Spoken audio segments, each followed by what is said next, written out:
The wagon wheels stopped turning, and 8-year-old Clara Mae Benton's world shattered in the dust of the Wyoming frontier. "Get out," her stepmother hissed, abandoning her on the merciless Oregon Trail. Alone, terrified, with nothing but a rag doll and fading hope, Clara faced certain death, until a mysterious horseman appeared on the ridge. This is the story of the orphan girl who lost everything and the broken rancher who saved her life. Stay until the end and comment your city so I can see how far this story has traveled. The late afternoon sun hung low over the Wyoming territory, casting long shadows across the endless prairie. The year was 1867, and the Oregon Trail stretched like a ribbon of broken dreams through the untamed West. Dust devils danced in the distance, and the wind carried the scent of sagebrush and desperation. Inside the cramped covered wagon, 8-year-old Clara Mae Benton pressed herself against the rough wooden side, trying to make herself invisible. Her small hands clutched a threadbare rag doll, the last thing her real mother had made before consumption took her 3 years ago. The doll's button eyes were loose, and its dress was nothing more than scraps, but Clara held it like it was made of gold. "Stop your sniveling back there," Martha Benton snapped from the driver's seat. The woman who had married Clara's father 2 years ago was all sharp angles and bitter words. Her face, weathered beyond her 30 years, twisted with perpetual displeasure. "You're lucky I didn't leave you back in Independence." Clara bit her lip hard enough to taste copper. She'd learned long ago that talking back only made things worse. Her father, Thomas Benton, had died of cholera 6 weeks into their journey west. One moment he was walking beside the wagon, talking about the green valleys of Oregon. The next, he was burning with fever, convulsing, gone. They'd buried him in a shallow grave marked with nothing but stones, just another casualty of the westward dream. After that, everything changed. "You're dead weight," Martha had told her the night after they buried Thomas. "Eating food that ain't yours, taking up space, your daddy's gone, and I got no use for his brat." The wagon train had left them behind 3 days ago. Martha had claimed Clara was too sick to travel, that they needed to rest. The wagon master, a grizzled man named Horace Turnbull, had looked at Clara with sympathy, but hadn't argued. One family falling behind was unfortunate, but not uncommon. The trail didn't wait for anyone. But Clara wasn't sick. Martha had simply decided she was done pretending to care. For 3 days they'd traveled alone, Martha driving the oxen with grim determination. Clara hadn't understood where they were going until this morning, when Martha turned the wagon south, away from the trail markers, toward nothing but wilderness. "Where are we going?" Clara had finally whispered. "You'll see soon enough." Now as the wagon jerked to a halt, Clara's heart hammered against her ribs like a trapped bird. Through the gap in the canvas, she could see they were in the middle of nowhere. No trees, no water, no shelter. Just endless brown grass and distant mountains that looked like jagged teeth against the sky. Martha climbed down from the driver's seat with heavy, purposeful movements. She was a big woman, made bigger by the layers of dust-caked skirts and the fury that seemed to radiate from her like heat. "Get out," Martha said, yanking back the canvas cover. Clara didn't move. Couldn't move. Fear had turned her legs to stone. "I said get out!" Martha's hand shot out, grabbing Clara's thin arm and hauling her toward the back of the wagon. Clara's bare feet scrambled for purchase on the rough boards. Her shoes had worn through weeks ago, and Martha had refused to spare money for new ones. Clara landed hard in the dirt, the impact knocking the air from her lungs. She clutched her doll to her chest, feeling the loose button eye press into her palm. Martha stood over her, backlit by the setting sun, looking like a vengeful angel from the hellfire sermons the circuit preacher used to give back in Missouri. "This is where you get off, girl." "What?" Clara's voice came out as barely a whisper. I don't understand." "Course you don't. You're stupid as your daddy was, God rest his worthless soul." Martha walked back to the wagon and grabbed a small bundle, Clara's only other dress, torn and faded, and a tin cup. She threw them on the ground beside Clara. "There.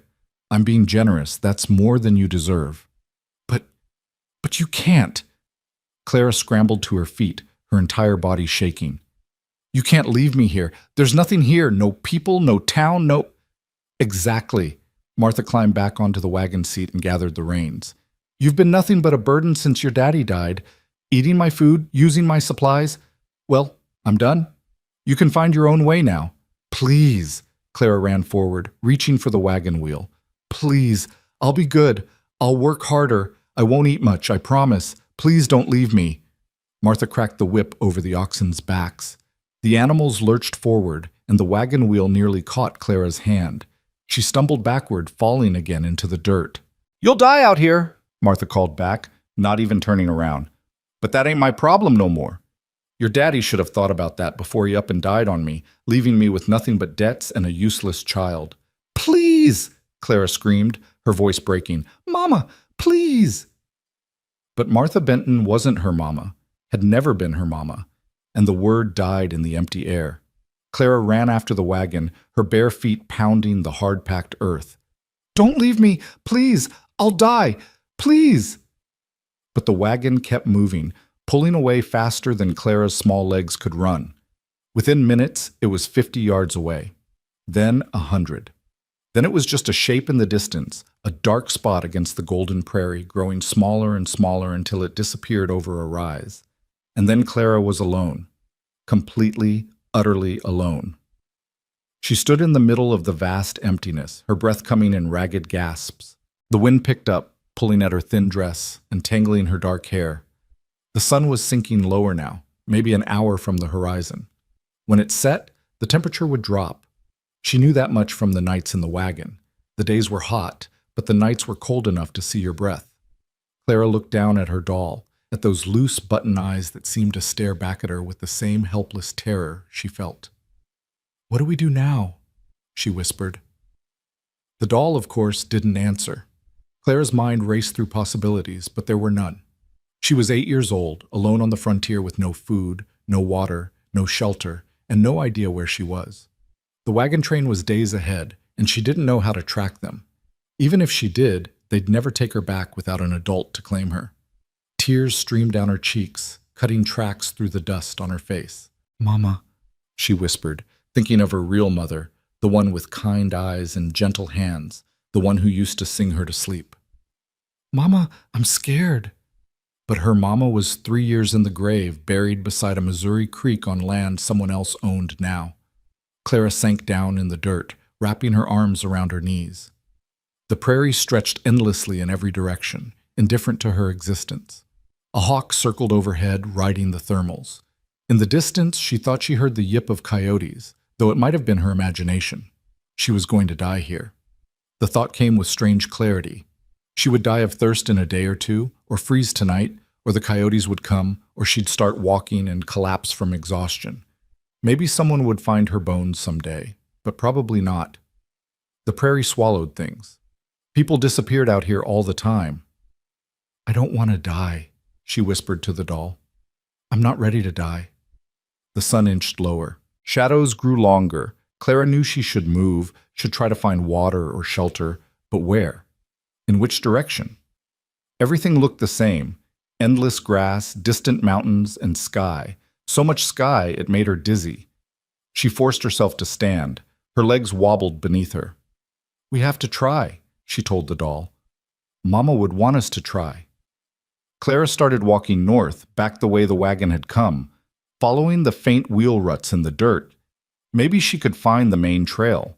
Maybe another wagon train would come through. Maybe someone kind would take her in. Maybe. It was the only word that kept her feet moving. She walked for what felt like hours, but was probably only 30 minutes. Her feet, already tough from weeks of going barefoot, still protested against the sharp stones and prickly vegetation. The bundle Martha had thrown held her other dress and the tin cup, and Clara tied it to her waist with a strip of fabric, but it banged against her leg with every step. The sun was touching the horizon now, painting the sky in shades of orange and purple and deep red. It was beautiful in a terrible way.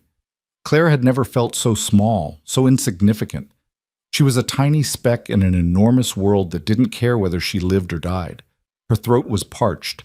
She'd had water that morning from Martha's canteen, but that felt like a lifetime ago. The tin cup mocked her with its emptiness. I need water, she whispered. Please, God, I need water. But there was no water. No creek, no stream, no miracle spring bubbling up from the earth, just dry grass and drier air. Clara's legs began to shake. She'd barely eaten in days. Martha had been forgetting to feed her more and more often. Weakness pulled at her, urging her to sit down, to rest, to give up. "No," she said aloud, her voice cracking. "No, I won't." But even as she said it, her foot caught on a rock and she fell forward, landing hard on her hands and knees. The impact sent a jolt of pain up her arms. The doll flew from her grasp, landing a few feet away in the dirt. Clara knelt there, breathing hard, staring at the doll. Part of her wanted to just stay there, to let the cold night come, to let it be over. She was so tired of being scared, of being alone, of being unwanted. Slowly she crawled forward and picked up the doll. One of the button eyes had finally come loose, hanging by a single thread. Clara carefully pulled it free and tucked it into the tiny pocket of her dress. "I'll fix you," she promised. When we get somewhere safe, I'll fix you." If they got somewhere safe. She stood again, swaying slightly. The world tilted and spun. She was so thirsty, so hungry, so alone. Clara took another step, then another. She fixed her eyes on a distant ridge, barely visible in the fading light, and made that her goal. Just get to the ridge. Then she could rest. Just get to the ridge. Behind her, the vast empty prairie stretched endlessly. Ahead, the ridge seemed impossibly far. But Clara kept walking, one small bare foot in front of the other, because stopping meant dying, and she wasn't ready to die. Not yet. Oh. High on that distant ridge, Samuel Holt sat astride his black stallion, surveying his domain through a brass spyglass. At 42, he was the wealthiest rancher in 3 counties, owner of the sprawling Double H Ranch that stretched from the Medicine Bow Mountains to the Platte River Valley. His cattle numbered in the thousands. His horses were sought after from Denver to Cheyenne, and his name commanded respect, sometimes fear, throughout the Wyoming Territory. But none of it meant a damn thing. Samuel lowered the spyglass and rubbed his weathered face. He'd come up here to be alone, as he often did when the emptiness of his life became too much to bear. From this vantage point, he could see his ranch house in the valley below, a massive log structure with a wraparound porch built to house a family he'd never have. 10 years ago, his wife Catherine had died giving birth to their son. The boy had lived only 3 hours, just long enough for Samuel to hold him, to memorize his tiny face, to name him Thomas before he stopped breathing. They were buried together in the family plot on the hill behind the ranch, beneath a cottonwood tree Catherine had loved. Samuel had buried his heart with them. He'd thrown himself into work, building the ranch into an empire, acquiring land and cattle and horses until he was the richest man for 300 miles. But wealth couldn't fill the silence in his house. Success couldn't ease the ache that woke him at 3 a.m., reaching for a wife who wasn't there. His housekeeper, Maria Alvarez, kept things running. She cooked and cleaned and tried to mother him, though he didn't deserve it. His ranch foreman, Tom Jessup, managed the men and the herds. Everyone did their jobs, and Samuel paid them well, but he was just going through the motions, living without really being alive.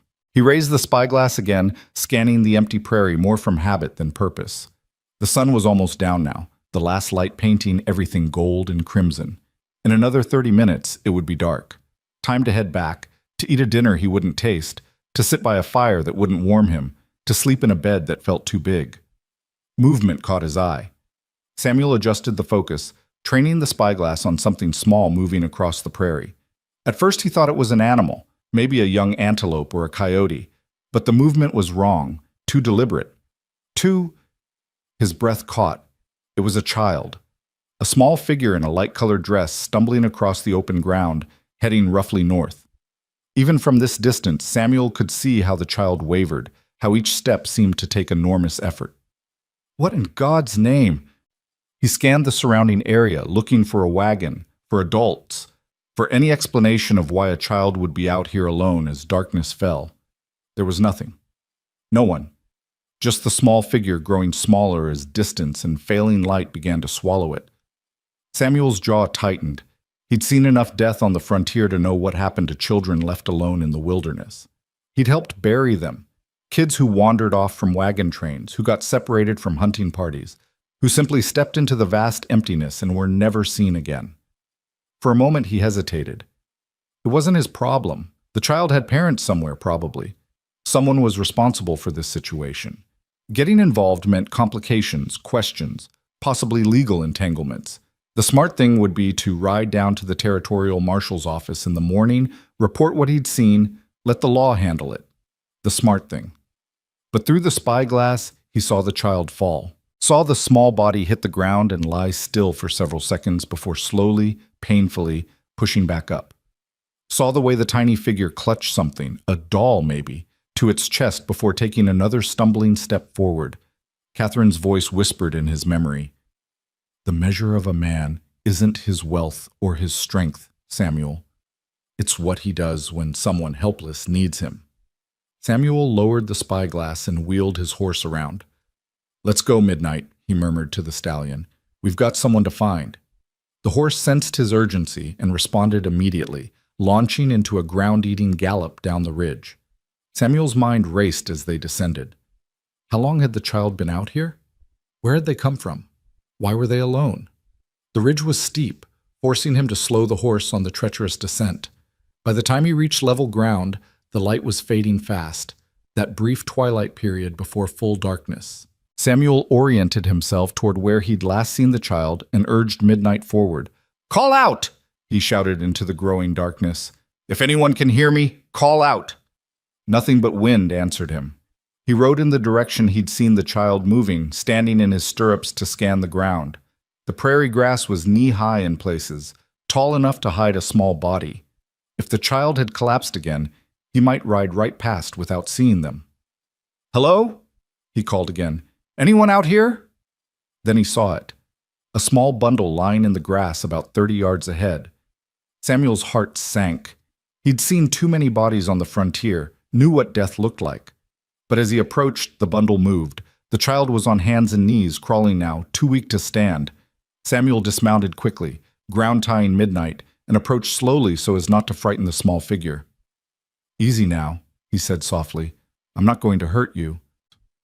The child looked up, and Samuel felt something crack open in his chest. It was a girl maybe 8 or 9 years old, with dark tangled hair and huge eyes and a dirt-streaked face. She clutched a ragged doll to her chest and stared at him with a mixture of terror and desperate hope. "Please," she whispered, her voice cracked and dry. "Please don't hurt me." Samuel knelt down slowly, removing his hat. "I won't hurt you, child. I promise. My name's Samuel Holt. I have a ranch not far from here. Are you lost?" The girl's eyes filled with tears that spilled down her cheeks. "My stepmother, she left me. She said I was dead weight." White-hot fury blazed through Samuel's chest, but he kept his voice gentle. "She left you here? On purpose?"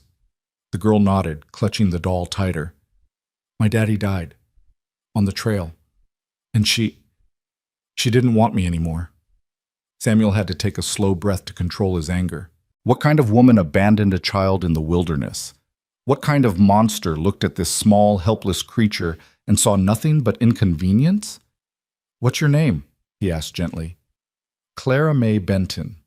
She swayed slightly, and Samuel realized she was at the end of her strength. "And this is Lily." She held up the doll, and Samuel saw that one of its button eyes was missing. "Well, Miss Clara May," he said, keeping his tone warm and steady, "I'm very pleased to make your acquaintance, and Lily's too. Now, I know you've had a terrible day, but I'm wondering if you'd do me the honor of coming back to my ranch for supper. My cook makes the best beef stew in the territory, and I believe she just baked an apple pie this morning." Clara stared at him, clearly wanting to trust but afraid. I don't have any money. I can't pay." "Good thing I don't charge little girls for supper," Samuel said with a small smile. "It's against my policy. Bad for business." The tiniest smile flickered across Clara's face before fading. What if you're mean? What if you're like her?" Samuel's heart broke a little more. This child had learned not to trust, and he couldn't blame her. "That's a fair question," he said seriously. "I can't prove I'm not mean just by saying so. But I can tell you this. I've got a housekeeper named Maria who runs my household and doesn't stand for any nonsense. If I was mean, she would have boxed my ears and quit years ago. And I've got ranch hands who've worked for me for over a decade. Mean men don't keep good people around." Clara considered this. her young mind working through the logic. Finally, she nodded slightly. Okay. Okay, you'll come. Yes, sir. Good. Samuel stood and held out his hand. Can you stand? Clara tried, but her legs buckled. Samuel caught her before she fell, feeling how light she was, how thin beneath the threadbare dress. Fury at her stepmother blazed anew, but he pushed it down. Right now, this child needed help, not his anger. Here, he said gently. I'm going to pick you up and put you on my horse. Is that all right? Clara nodded, too exhausted to protest. Samuel lifted her carefully. She weighed almost nothing, and settled her in the saddle. She clutched her doll with one hand and gripped the saddle horn with the other. Samuel mounted behind her, one arm around her waist to keep her steady. Just lean back against me, he said. I won't let you fall. As they started back toward the ranch, Clara's head dropped against his chest. Within minutes, she was asleep, her body finally surrendering to exhaustion. Samuel held her carefully, this small broken creature that someone had thrown away like trash. The ranch house was lit up in the distance, warm lamplight glowing in the windows. As they rode closer, Samuel found himself thinking about empty rooms that had stayed empty for 10 years. About a nursery he couldn't bear to enter. About toys packed away in a trunk, waiting for a child who would never play with them. About how maybe, just maybe, God had put him on that ridge tonight for a reason. The horse's steady rhythm lulled Clara deeper into sleep as they approached the ranch. Samuel could feel her small body completely relaxed against him now, her breathing soft and even. In her hand, the ragged doll hung limply, and Samuel found himself wondering about the story behind it, who had made it, when, and with what hopes for this child's future. The Double H Ranch spread before them in the gathering darkness like a small town unto itself. The main house dominated the landscape, a 2-story log structure with broad porches and river stone chimneys. Flanking it were the bunkhouse where his ranch hands lived, the massive barn that could shelter 50 horses, the smokehouse, the spring house, and various outbuildings that supported the operation of a working cattle empire. Corrals stretched in neat geometric patterns, and beyond them, thousands of acres of prime grazing land rolled toward the mountains. Samuel had built all of this with Catherine in mind, planning for the family they would raise, the dynasty they would create. Now it stood as a monument to dreams that had died with her. As they entered the main yard, the front door burst open and Maria Alvarez rushed out, wiping her hands on her apron. She was a sturdy woman in her early 50s with steel gray hair pulled back in a severe bun, but her dark eyes were warm and intelligent. She'd been with Samuel since before Catherine died, had held him when he wept at his wife's graveside, had kept the household running when he wanted to crawl into a bottle and never come out. "Senor Samuel," she called in her accented English. "Where have you been? Dinner is getting cold and—" She stopped abruptly when she saw the child in his arms. "Dios mío, who is this?" "Her name's Clara May," Samuel said quietly, dismounting carefully so as not to wake her. "I found her on the prairie, abandoned." Maria's expression shifted from surprise to fury to tender compassion in the space of a heartbeat. "Abandoned? Who would—" She cut herself off, moving closer to examine the child. Her practiced eyes took in the dirty face, the tangled hair, the too thin body beneath the threadbare dress. "Bring her inside, quickly, before the night air makes her sick." Samuel carried Clara up the porch steps and into the house. The warmth hit him immediately. Maria always kept the fires burning and the lamps lit, refusing to let the house become as cold and empty as Samuel's heart. She led him upstairs to one of the unused bedrooms, turning down the quilts on a 4-poster bed that dwarfed the small figure in his arms. "Should I wake her?" he asked. "No, let her sleep. But we need to get her out of these rags and cleaned up. She probably has not bathed in weeks." Maria moved to the washstand and poured water from the pitcher into the basin. "You go. This is women's work." Samuel hesitated, looking down at Clara's sleeping face. Even in rest, there was tension around her eyes, a wariness that no child should carry. "Who did this to her?" Maria asked softly. "Her stepmother. The child's father died on the trail, and the woman just left her, drove away, and left her to die." The words tasted like poison in his mouth. Maria crossed herself. "Monstruo," she whispered. "Monster.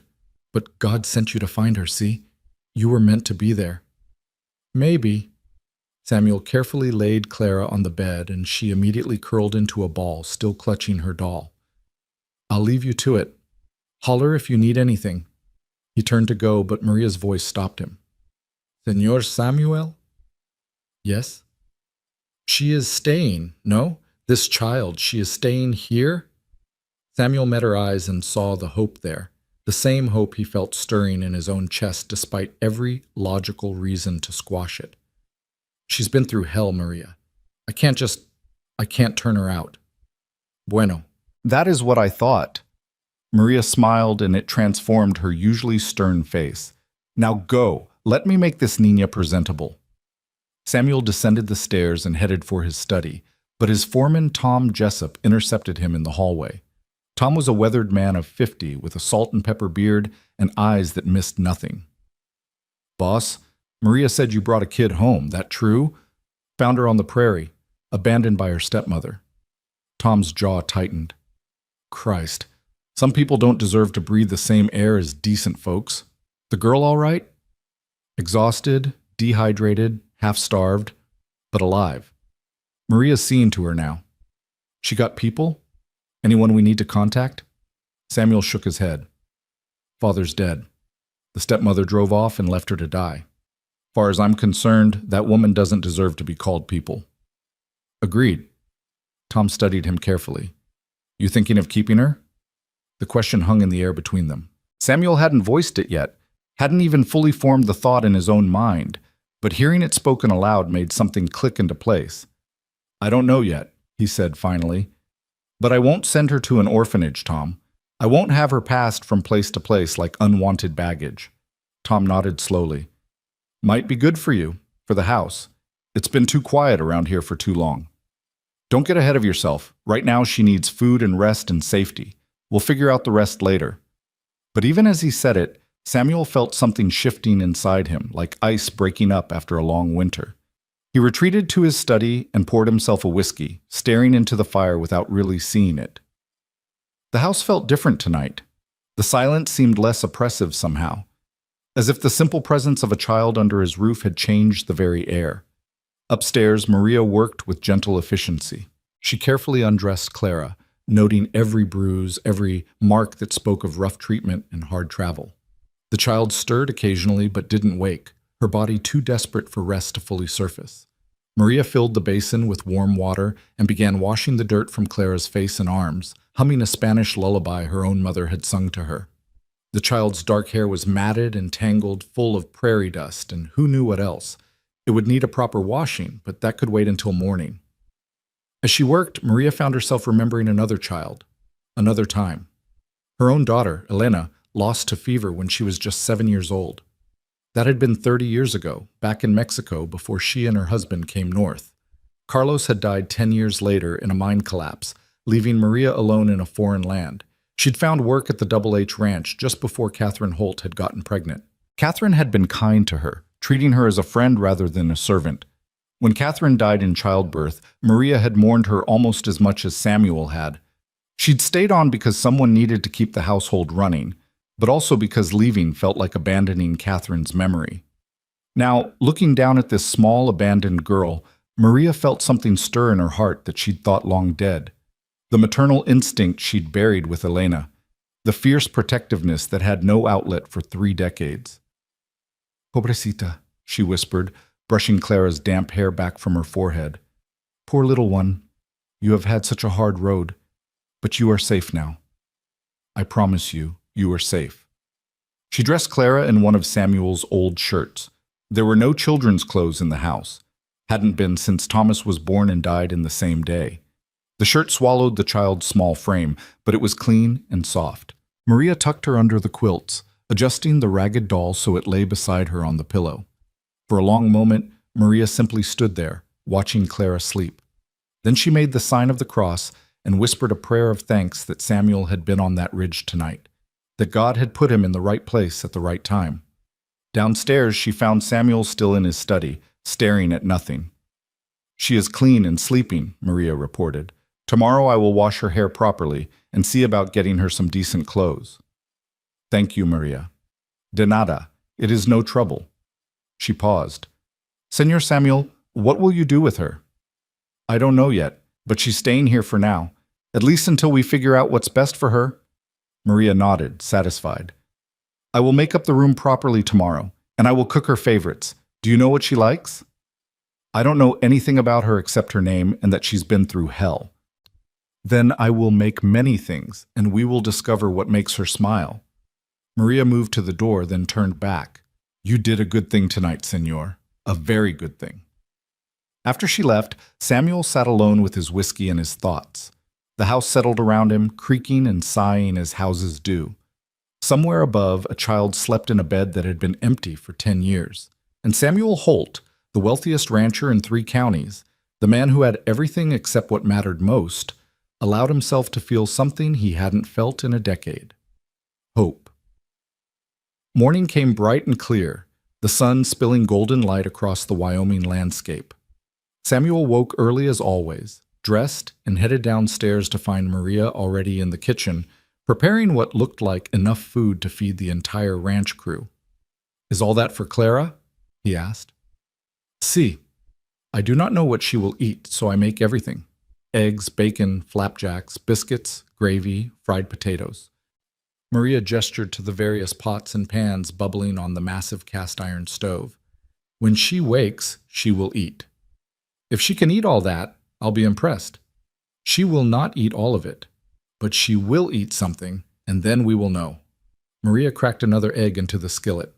You should go check on her. She may be frightened, waking in a strange place. Samuel climbed the stairs and approached the guest room quietly.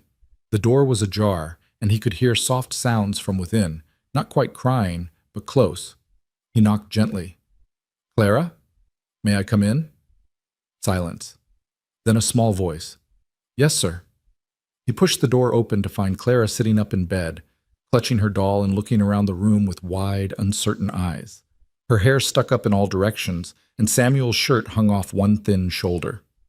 Good morning, he said gently. Did you sleep well? Clara nodded slowly. Where am I? You're at my ranch, the Double H. Do you remember last night? I found you on the prairie?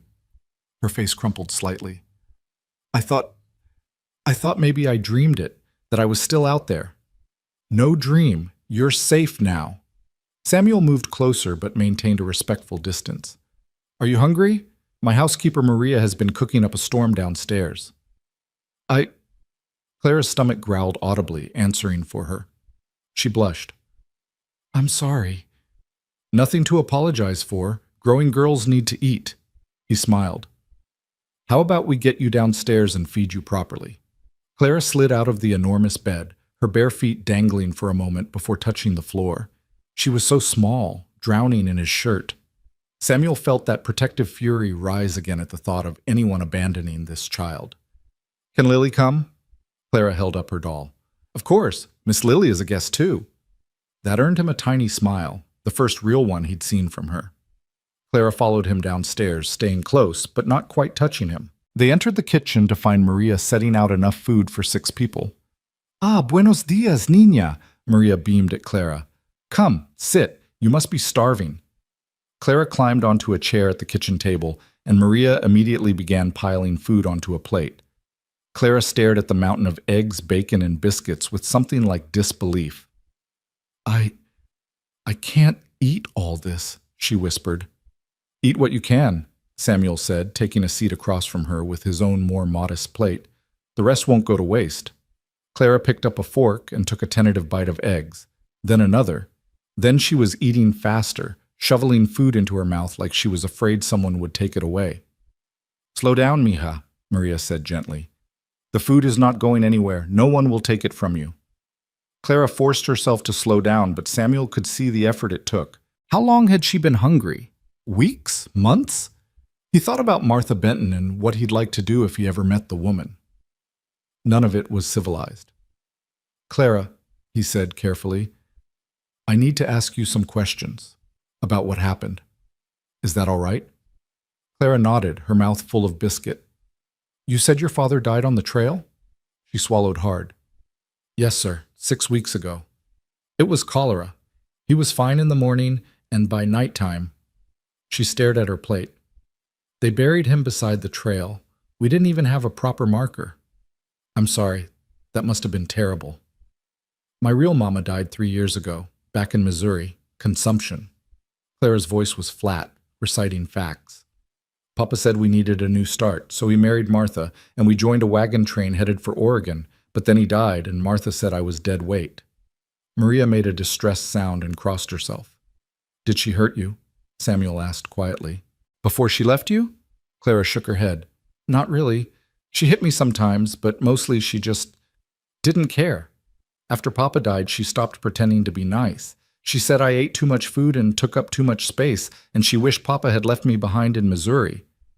That woman deserves— Maria cut herself off, glancing at Clara.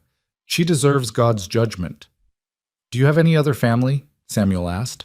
Grandparents, aunts or uncles? No, sir. Papa said we were all that was left of the Bentons. His parents died before I was born, and Mama's family didn't want anything to do with us after she married Papa. They said he was beneath her. Clara took another bite of bacon. What's going to happen to me now? It was the question Samuel had been dreading. I don't know yet, but you're welcome to stay here while we figure it out. You're safe. You'll be fed and clothed and cared for. That's a promise. Clara studied him with those two old eyes. Why are you being nice to me? You don't even know me. Because it's the right thing to do. Because no child should be abandoned to die. Because— Samuel paused, searching for words. Because everyone deserves kindness, especially people who haven't received enough of it. Something flickered in Clara's expression, a cautious hope tempered by experience. She'd been disappointed before. She'd learned not to trust. Samuel could see it in every line of her small body, in the way she held herself ready to run at any moment. Finish your breakfast, he said gently. Then Maria will help you get properly cleaned up and find you some clothes that actually fit. After that, if you're feeling up to it, I thought maybe I could show you around the ranch. We have horses. Do you like horses? For the first time, Clara's face lit up. I've never been on a horse. Well, except last night on yours, but I was mostly asleep. Then we'll fix that today. Every person who lives at the Double H needs to know how to ride. He paused, realizing what he'd said. If you want to learn, that is. Yes, Clara said, then immediately looked embarrassed by her enthusiasm. I mean, yes, sir, I'd like that. Good. It's settled then. After breakfast, Maria whisked Clara away for a proper bath. Samuel could hear water being heated, doors opening and closing, Maria's voice offering soft encouragements. He retreated to his study to deal with ranch business, trying to focus on account books and shipping schedules, but his mind kept drifting upstairs. What was he doing? He'd brought a child into his home on impulse, made promises he wasn't sure he could keep. The sensible thing would be to contact the territorial authorities, let them place Clara in an orphanage, or find her a suitable family. He was a middle-aged bachelor rancher with no experience raising children. What did he know about little girls? But every time he thought about sending her away, he remembered how she'd looked on the prairie, small and alone and terrified. He remembered the feel of her slight weight in his arms, the way she'd clung to that ragged doll like it was all she had left in the world, which it probably was. A knock on the door interrupted his thoughts. Come in. Maria entered, her expression serious. Senor, I need to speak with you. About Clara. Si. I have bathed her and— Maria paused, choosing her words carefully. She has bruises. Old ones, mostly faded, but they tell a story. That woman hit her more than once, and she has scars on her back that look like they came from a switch or a belt. Samuel's hands clenched into fists. Christ. There is more. She is very thin, thinner than she should be. She has been underfed for a long time, I think. Months, maybe. And her feet— Dios, her feet are tough as leather from walking barefoot. Her shoes wore out and the stepmother would not replace them. That woman should hang, Samuel said flatly. Perhaps, but right now we must focus on the child.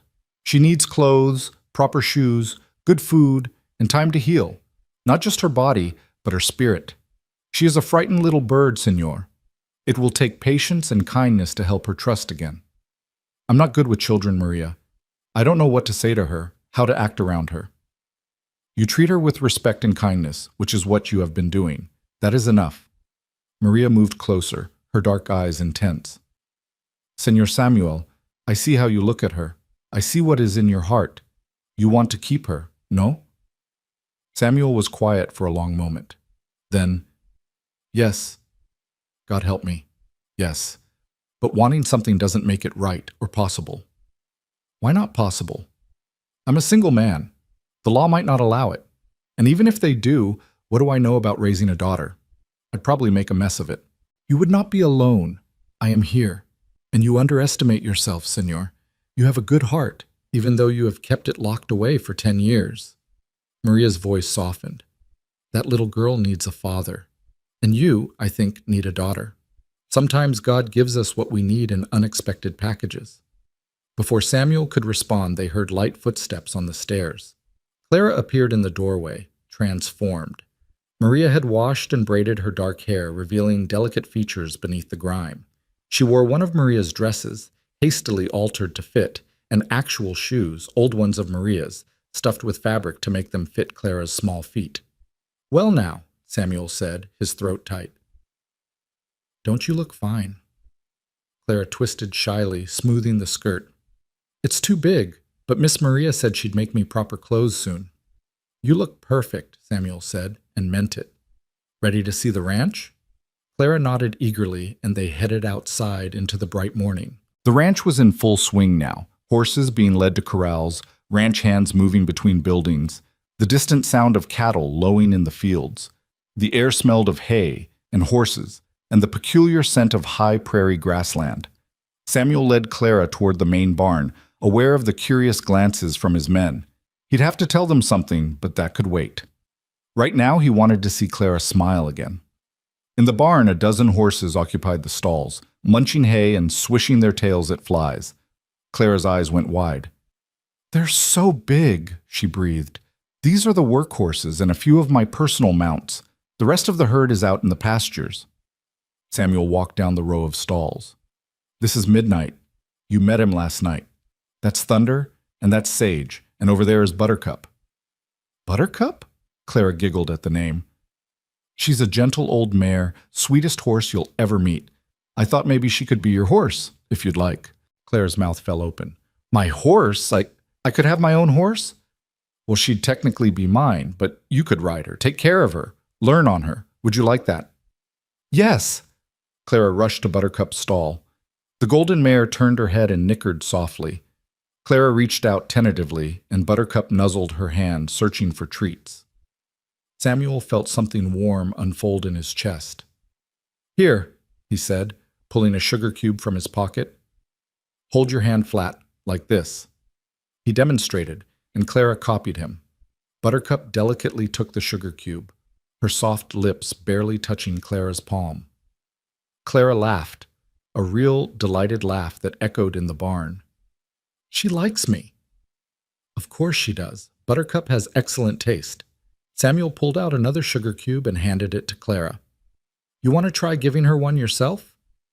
For the next hour, Samuel showed Clara around the ranch, introducing her to the animals, explaining how everything worked. Clara absorbed it all with the quick intelligence of a bright child who'd been denied education and stimulation. She asked questions, good questions, and Samuel found himself enjoying the role of teacher. They were examining the new foals in the paddock when Tom Jessup approached, hat in hand. Boss, got a minute? Sure, Tom. Clara, you stay right here by the fence, all right? Don't climb over. Yes, sir. Samuel walked a few paces away with Tom, who glanced back at Clara before speaking in a low voice. Word's getting around among the men about the girl. They're curious. I imagine they are. You planning on keeping her? I don't know yet, but she's staying for now. Tom nodded slowly. The men won't have a problem with it. They're good boys, most of them. Just wanted you to know that folks will talk. Single man raising a young girl. Some people might not understand. Let them talk. I've never cared what people thought before, and I'm not about to start now. Fair enough. Oh, and Maria sent me to tell you lunch is ready. She says the little one needs to eat regularly if she's going to put meat on her bones. Samuel turned back to find Clara still at the fence, watching the foals play with such longing on her face that it hurt to see. Clara, time for lunch. Can I come back after, to see the horses? You can come back any time you want. You live here now. The words were out before Samuel fully thought them through, but once said, he didn't want to take them back. Clara's face transformed, hope and uncertainty warring in her expression. I do? Really? Really, for as long as you need, or want. Clara ran to him and before he could react, wrapped her thin arms around his waist. Thank you, she whispered. Thank you, thank you, thank you. Samuel stood frozen for a moment, then carefully, tentatively, placed his hands on her small shoulders. You're welcome, Clara May.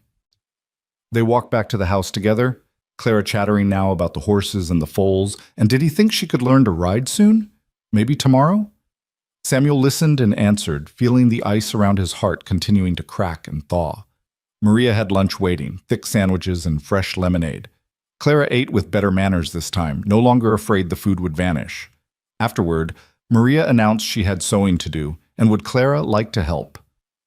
I don't know how to sew very good, Clara admitted. Then I will teach you. Every young lady should know how to sew. Maria led her toward the sitting room, leaving Samuel alone with his thoughts, once again. He walked through the house, seeing it with new eyes. The empty rooms that had haunted him now seemed full of possibility. The silence that had oppressed him felt different, with Clara's voice occasionally drifting from the sitting room, asking questions about stitches and seams. That evening, after another enormous dinner that Clara only partially conquered, Samuel suggested she might like to see the library. The room had been Catherine's favorite, filled floor to ceiling with books she'd collected from Denver and even as far as San Francisco. Clara's eyes went wide. I've never seen so many books. Can you read? Yes, sir. Mama taught me before she died, but I haven't had any books since then. Martha said they were a waste of space. Samuel felt that now familiar fury at the woman's name. Well, you have all the books you could want now. Take your time. Look around. If you find one you'd like, you can take it to your room. Clara moved reverently among the shelves, trailing her fingers over the spines. She pulled out a volume of fairy tales and hugged it to her chest. Can I really keep this? In my room? It's yours. All of these are yours to read whenever you want. That night, after Maria had tucked Clara into bed, Samuel stood in the doorway of her room, watching her sleep. She looked peaceful now, her face relaxed in sleep, one hand resting on her doll, the book of fairy tales on the bedside table. You are thinking very hard, Señor, Maria said softly, appearing beside him. I'm thinking I have no idea what I'm doing. None of us do. But you are doing it anyway, and that is what matters. Maria touched his arm. She is already different than she was this morning, already less frightened. You give her something she has not had in a long time. What's that? Safety, kindness, a home, Maria smiled. Do not overthink this, Señor Samuel. Your heart knows what to do. Let it lead. As Samuel lay in his own bed later that night, he thought about the day, about Clara's laughter in the barn and her wonder in the library and the way she'd hugged him. He thought about empty rooms that might not have to stay empty anymore, about a future that might include more than just work and whiskey and waiting to die. For the first time in 10 years, Samuel Holt allowed himself to imagine something beyond survival. He allowed himself to hope that maybe, just maybe, God had given him a second chance at the family he'd lost.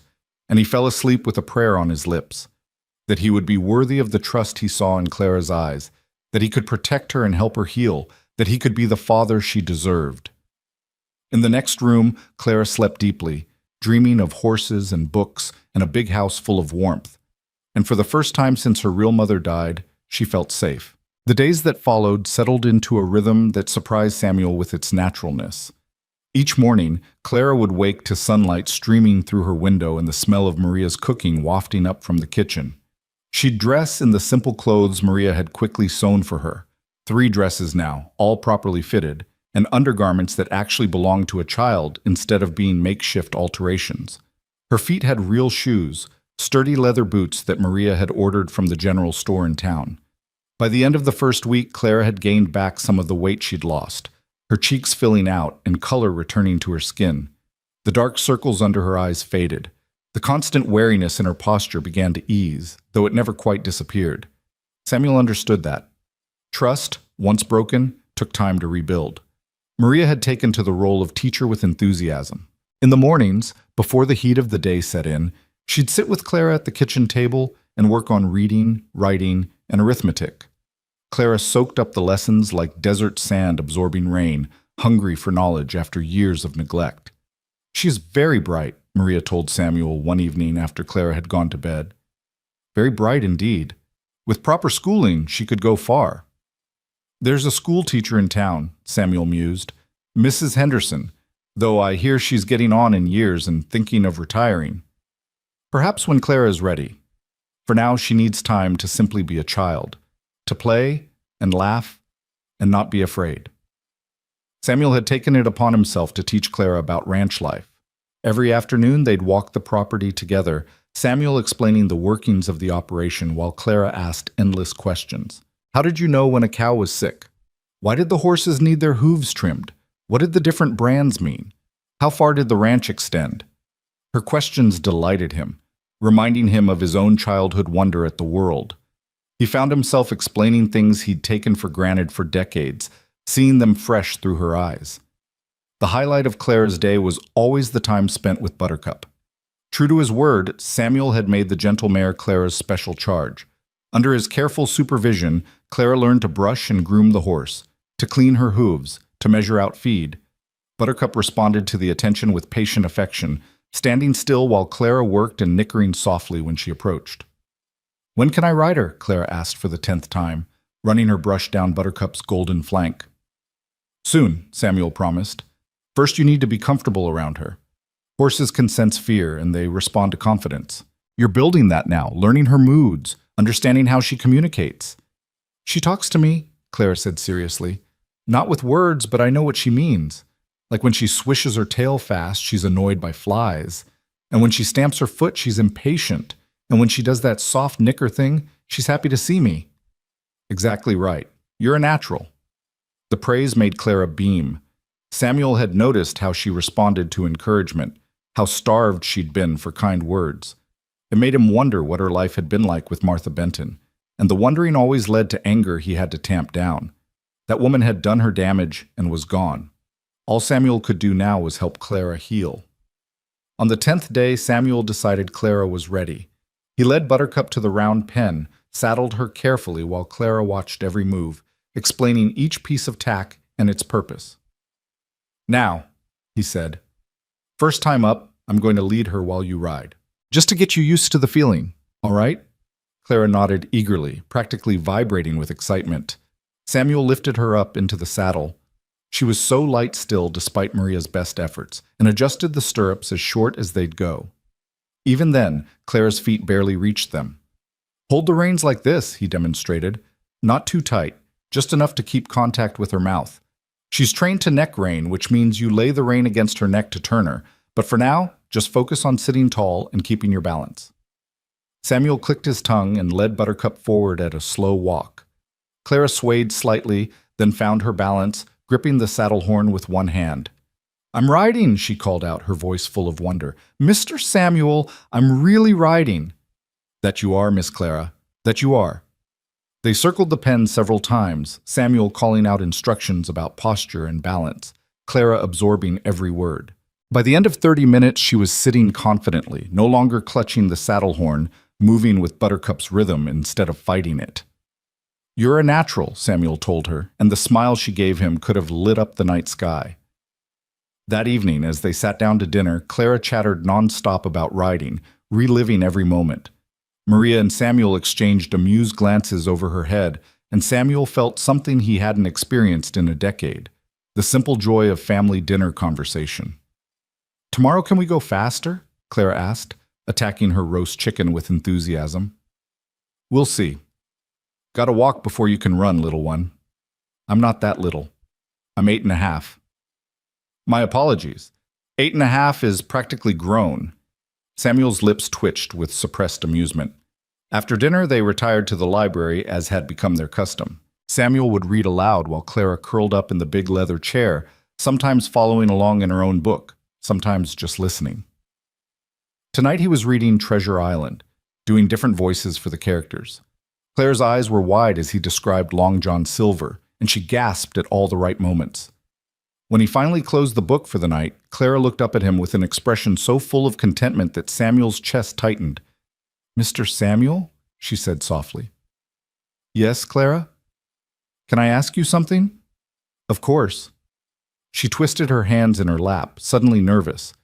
"Are you going to send me away?" The question hit Samuel like a physical blow. He set the book aside and knelt down beside her chair so they were eye to eye. "Why would you think that?" "Because everyone does. Mama died, then Papa, then Martha left me.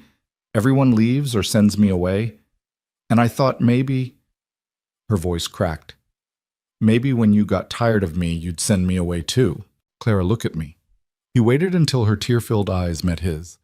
"I'm not sending you away. Not now. Not ever. You belong here. This is your home. Promise?" "I promise. Cross my heart." He made an X over his chest, and Clara's lips trembled into a smile. "Can I call you Papa?" The words came out in a rush, as if she'd been holding them in for days. "Miss Maria said I should ask first, that it was polite, but I really want to, if it's okay, if you don't mind." Samuel felt his eyes burning. He thought of his son Thomas, who'd never gotten the chance to call him Papa, who'd barely lived long enough to open his eyes. He thought of all the empty years, all the silence, all the loneliness he'd wrapped around himself like armor. "I'd be honored," he managed, his voice rough. "I'd be honored if you called me Papa."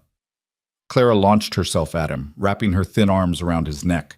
Samuel held her carefully, afraid of holding too tight, afraid of letting go. This small, fierce creature who'd been thrown away like trash had somehow found the one crack in his armor and slipped through.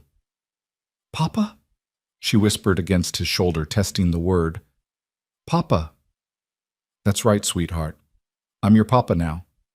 They stayed like that for a long moment before Clara pulled back, wiping her eyes. "Does this mean Miss Maria is like my mama?" Samuel smiled gently. "Maria loves you very much, but she's not your mother. Your mama was Elizabeth Benton, and she loved you too. We can't replace her, and we shouldn't try. But Maria and I, we'll take care of you. We'll be your family." Clara nodded slowly, processing this. "Okay. Can I still call her Miss Maria?" "I think she'd like that." That night, when Samuel tucked Clara into bed, a ritual they'd fallen into naturally, she held his hand and looked up at him with those serious dark eyes.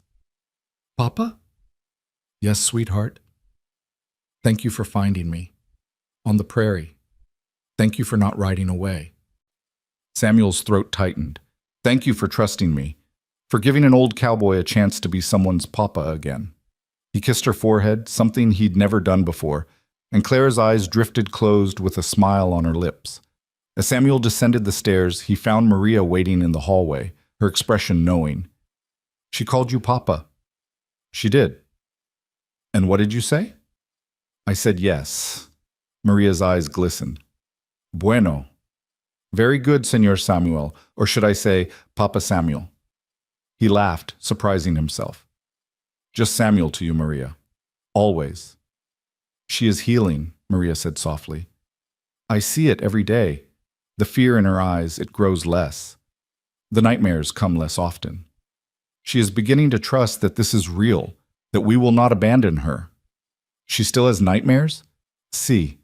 Sometimes she cries out in the night. I go to her and she tells me she dreamed Martha came back for her, or that she is alone on the prairie again. But the dreams are becoming less frequent." Samuel's jaw tightened. "If I ever see that woman, you will do nothing, because you are a good man and because Clara needs you here, not in jail for assault." Maria's voice was firm.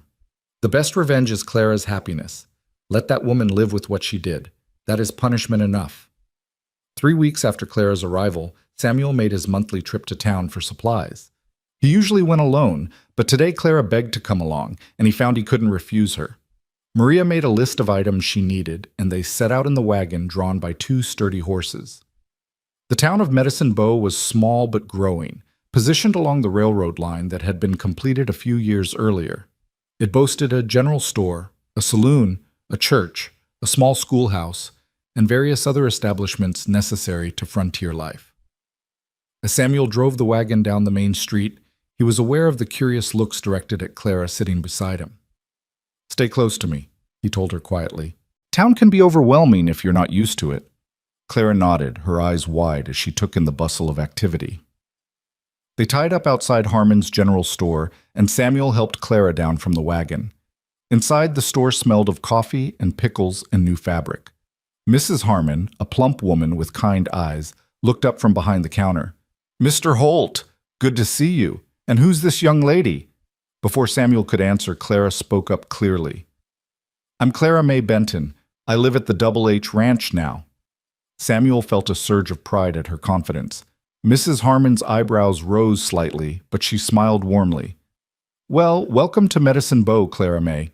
Any friend of Mr. Holt's is a friend of mine." As Samuel went through Maria's list, Clara wandered the store, examining everything with fascination. She lingered by the candy jars, and Samuel noticed. When Mrs. Harmon finished filling his order, he pulled out an extra coin. "Give Miss Clara whatever candy she'd like, within reason." Clara's face lit up. "Really? Really? But don't make yourself sick." She chose carefully, settling on peppermint sticks and lemon drops, thanking Mrs. Harmon with perfect manners that made Samuel proud. As they loaded supplies into the wagon, a man Samuel recognized as Chester Whitmore, owner of a neighboring ranch, approached. "Holt, heard you took in a stray." Whitmore's eyes flicked to Clara with something less than kindness. "Indian kid?" Samuel's voice went cold. "She's my daughter, and I'd appreciate you keeping a civil tongue in your head." Whitmore snorted. "Daughter? Come on, Holt. Everyone knows you're a widower with no children. Where'd she really come from?" "That's none of your damn business." Samuel's hand moved to rest on Clara's shoulder, protective and possessive. "Now, if you'll excuse us, we have business to attend to." As they drove away, Clara was quiet. Finally, she spoke in a small voice. "He didn't believe I was your daughter. Some people are small-minded and rude. Pay them no mind. But I'm not really your daughter, not by blood." Samuel pulled the wagon to a stop at the edge of town and turned to face her fully. "Clara, listen to me. Family isn't just about blood. It's about who you choose to love and who chooses to love you back. You're my daughter in every way that matters.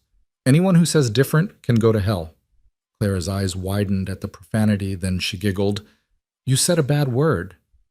"I did. Don't tell Maria." "I won't." She sobered. "But Papa, what if someone tries to take me away? What if the law says I have to go somewhere else?" It was a fear Samuel had been harboring himself, though he'd tried not to show it. "Then we'll deal with it when it happens. But Clara, I promise you, I will fight for you. I will not let anyone take you if I can prevent it." She seemed satisfied with this answer, or at least willing to trust him. They drove home in companionable silence, Clara munching on her peppermints and Samuel thinking about Chester Whitmore's words. The man had a point, even if he'd been rude about it. Samuel had no legal claim to Clara. If someone challenged him, if the territorial authorities got involved, he could lose her. The thought was unbearable. That evening, after Clara had gone to bed, Samuel sat in his study with a whiskey in his thoughts. Maria found him there, brooding. "What troubles you, senor?" "Whitmore made some comments today. About Clara. About my right to keep her." Maria settled into the chair opposite him. "And what did you tell him?" "To mind his own business." "But Maria, he's right. I have no legal claim to her. If Martha Benton came back, or if the Children's Aid Society got involved, they could take her away. Then we must make sure you have a legal claim." "How? I'm a single man. The courts prefer to place children with married couples, families. Even if I petitioned to adopt her, they might refuse." Maria was quiet for a long moment. Then she said carefully, "Then perhaps you should not be a single man." Samuel looked at her sharply. "What are you suggesting?" "I am suggesting that you consider marriage. Not for love necessarily, but for Clara's sake. A marriage of convenience to give you the legal standing to keep her safe." "That's—" Samuel trailed off, unsure how to finish. "Dishonest? Pragmatic? Desperate? Who would agree to such an arrangement?" Maria met his eyes steadily. "I would." The words hung in the air between them. Samuel stared at her, his mind racing. Maria Alvarez had been his housekeeper for over a decade, had seen him through his darkest days, had helped him survive Catherine's death. She was competent, kind, and devoted to Clara already. "You'd marry me?" For Clara. For Clara, yes, but also for other reasons. Maria's voice was calm, measured. I am not a young woman anymore, Senor Samuel. I have no family, no prospects, no security beyond my position here, and I have grown to care for you both very deeply. This house, it feels like home now. Clara feels like the daughter I lost. If marrying you would protect her, would give her the family she deserves, then yes, I would do it. Maria, I can't ask you to. You are not asking. I am offering. She leaned forward, her expression earnest. I know you do not love me. Not the way you loved Catherine. I am not asking for that. I am offering a partnership, a practical arrangement that benefits us all. You get the legal standing to protect Clara. Clara gets a complete family, and I get. She paused. I get to be part of something good, something that matters.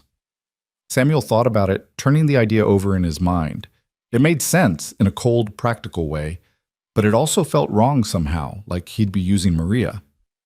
It wouldn't be fair to you, he said finally.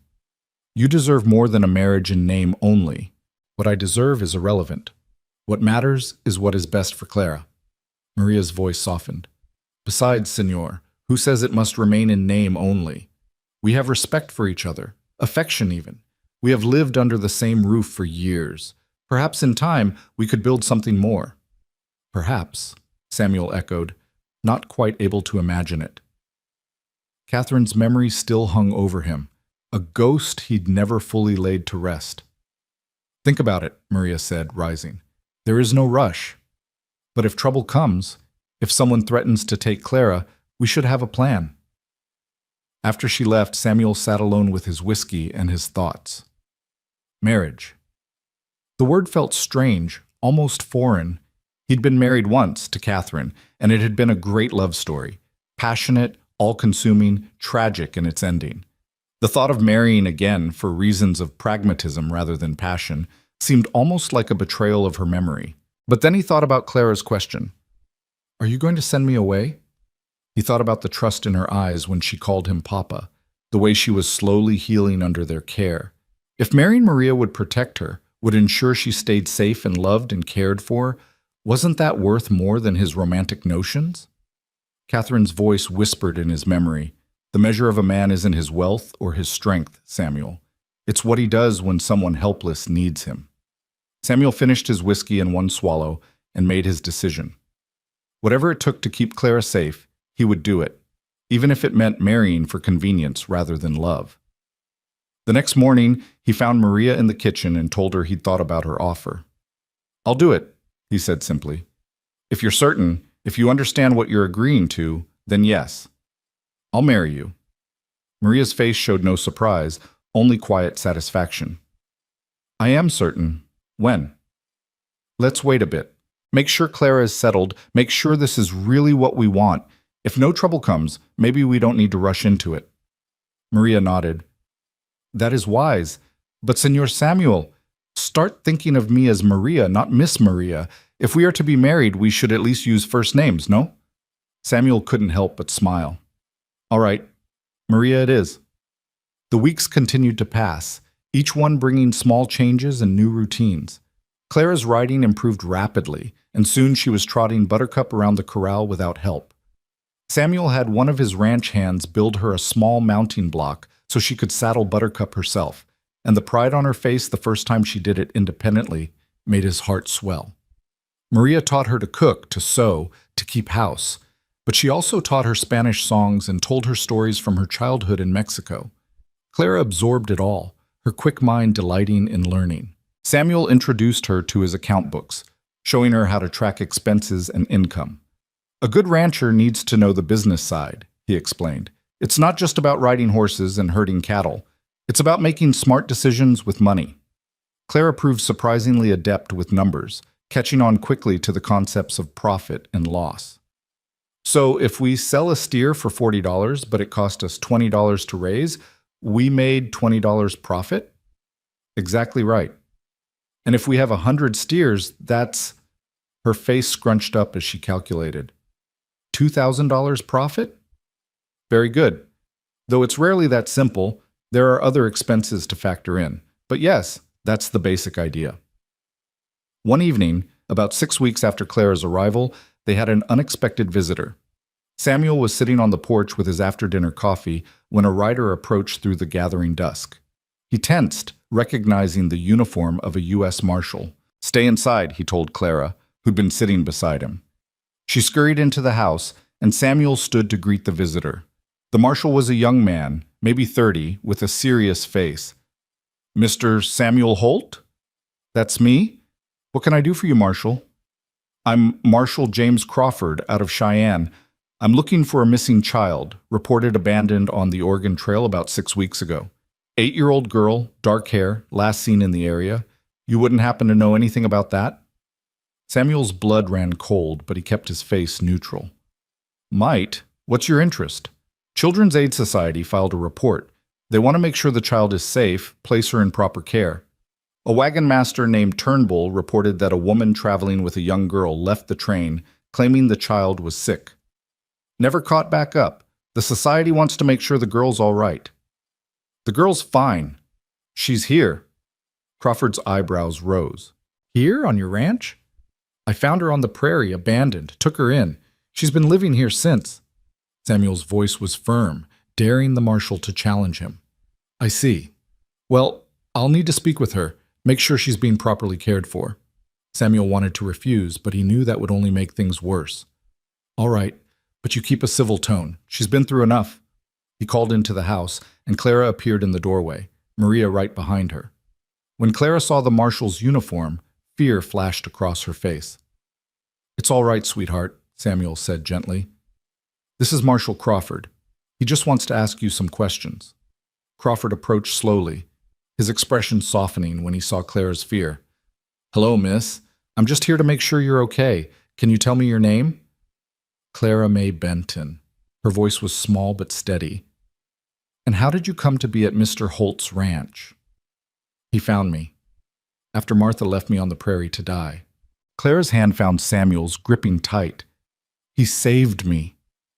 "This Martha, she was your mother?" "Stepmother. My real mama died, then my papa died on the trail, and Martha didn't want me anymore." Clara's voice trembled slightly. "But I have a papa again now. He's my papa, and this is my home." Crawford looked between Clara and Samuel, his expression thoughtful. "Mr. Holt, might I have a word with you privately?" Samuel squeezed Clara's hand reassuringly. "Go inside with Maria. It's all right." Once they were alone, Crawford spoke bluntly. "The Children's Aid Society will want to place her in an orphanage or with a proper family. She has a family. She has me. You're a single man. Not for long. I'm engaged to be married." The lie came easily for Clara's sake. "To my housekeeper, Maria Alvarez. We're just waiting for the circuit judge to come through for the ceremony." Crawford studied him carefully. "That true? Ask Maria yourself if you don't believe me." The Marshal considered this. "The girl seems healthy, well-fed, well-dressed, clearly cared for, and she says you're her father now." "I am her father, in every way that matters." Crawford was quiet for a long moment, then he sighed. "Look, Holt, off the record, the orphanages are overflowing. Most of those kids end up as cheap labor on farms or worse. If the girl's happy here, if she's being cared for, I'm not inclined to tear her away from a good situation." Samuel felt hope surge in his chest. "So you'll leave her with me?" "I'll file a report saying I found the child. She's being well cared for by a rancher who plans to legally adopt her once he's married. That should satisfy the society. But Holt, you better actually marry that woman, because if they send someone else to check and you lied to me, I'll come back and haul your ass to jail for lying to a federal marshal." "I'll marry her. You have my word." Crawford nodded and mounted his horse. "Take care of that little girl. She's lucky she found you." As the marshal rode away, Samuel stood on the porch, his heart pounding. He'd just made a promise to a federal officer. There was no backing out now. Maria appeared in the doorway. "I heard," she said simply. "So when is the wedding?" Samuel looked at her, this woman who'd stood by him through everything, who'd offered herself as a solution to keep Clara safe. "As soon as we can arrange it. Maria, are you sure?" "I am sure. For Clara. And perhaps She smiled softly. Perhaps for us too. Who knows what the future holds? That night, Samuel sat Clara down and explained what was going to happen. Maria and I are going to get married, to make us a real family in the eyes of the law, so no one can ever take you away. Clara's eyes went wide. Really? Miss Maria will be my mama? If that's all right with you. Clara thought about it seriously. Will she still teach me to cook? Of course. And you'll still teach me to ride? Always. Then yes, it's all right with me. Clara paused. Papa, does this mean we'll all be together, forever? Samuel pulled her close. That's exactly what it means, sweetheart. Forever. And as he held his daughter, because that's what she was now, truly and completely his daughter, Samuel felt the last of the ice around his heart finally melt away. The morning after Marshal Crawford's visit, Samuel woke with the weight of his promise settling over him like a heavy blanket. He'd told a federal officer he was getting married, and now he had to follow through. Not that he minded. Maria was a good woman, and Clara deserved the protection a complete family would provide. But the reality of it was suddenly very real, very immediate. He found Maria already in the kitchen, kneading bread dough with practiced efficiency. Clara sat at the table practicing her letters, her tongue poking out in concentration as she carefully formed each character. "Morning, Papa," she called cheerfully. "Morning, sweetheart. Maria, can I speak with you? Outside?" Maria wiped her flour-dusted hands on her apron and followed him onto the back porch. The morning was cool, the sun just beginning to burn off the night's chill. In the distance, ranch hands were already at work, and the sound of horses nickering carried on the breeze. "We need to make this official," Samuel said without preamble. "Crawford will file his report, and someone might follow up. We can't wait for the circuit judge. He won't be through for another 2 months. So what do you propose?" "We ride to Cheyenne, find a judge or justice of the peace who can marry us quickly. Make it legal before anyone can question it." Maria nodded slowly. "And Clara?" "Comes with us. We'll make it a family trip. She's never seen a real city. It'll be an adventure for her." "When do we leave?" Samuel appreciated that she didn't hesitate, didn't question. "Tomorrow. I'll have Tom handle things here. We'll take the wagon, stay a few days, do this right." "Right," Maria echoed, and something flickered in her eyes that Samuel couldn't quite read. "Yes, we should do this right." When they told Clara over breakfast, her reaction was pure excitement. "A city? A real city with buildings and shops and everything?" "Everything," Samuel confirmed. "And while we're there, Maria and I will get married. Then we'll be a real family, legal and proper." Clara launched herself at Maria, hugging her fiercely. "You're going to be my mama!" Maria's eyes glistened as she held the child. "If you want me to be, mija, I would be honored." "Of course I want you to be. You teach me things and make good food and sing to me when I'm sad. You're already like a mama." Samuel watched them together and felt something shift in his chest. This could work. It wasn't the passionate love he'd shared with Catherine, but it was something solid, something real. Partnership, respect, affection. Maybe that was enough. They spent the rest of the day preparing for the journey. Maria packed clothes and provisions while Samuel handled ranch business, giving Tom Jessup detailed instructions for managing things in his absence. "You're really doing this?" Tom asked, studying his boss with knowing eyes. "Marrying Maria? I am. About damn time.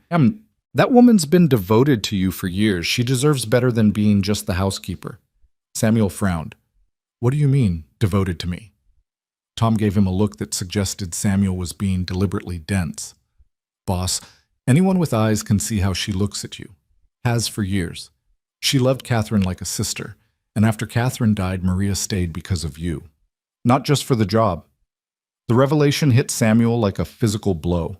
He'd been so wrapped up in his own grief, his own pain, that he'd never considered Maria might have feelings for him beyond professional loyalty. Had she loved him all this time while he mourned another woman? "I didn't know," he said quietly. "Well, now you do. Treat her right, boss. She's a good woman, and she's been patient enough for a saint." That evening, as they finished packing, Samuel found himself watching Maria with new eyes. The way she smiled at Clara's chatter, the competent way she moved through the house, the quiet strength she'd always possessed. She'd been there through his darkest days, never demanding, never pushing, just present, solid, real.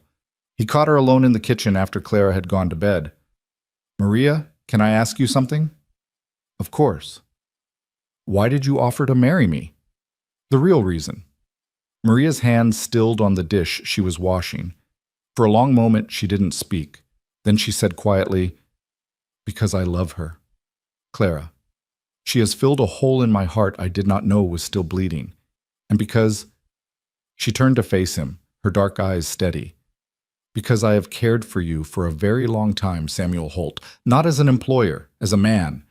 I watched you grieve, watched you build walls around your heart, watched you survive but not live, and I waited, because that is what you do when you love someone. You wait."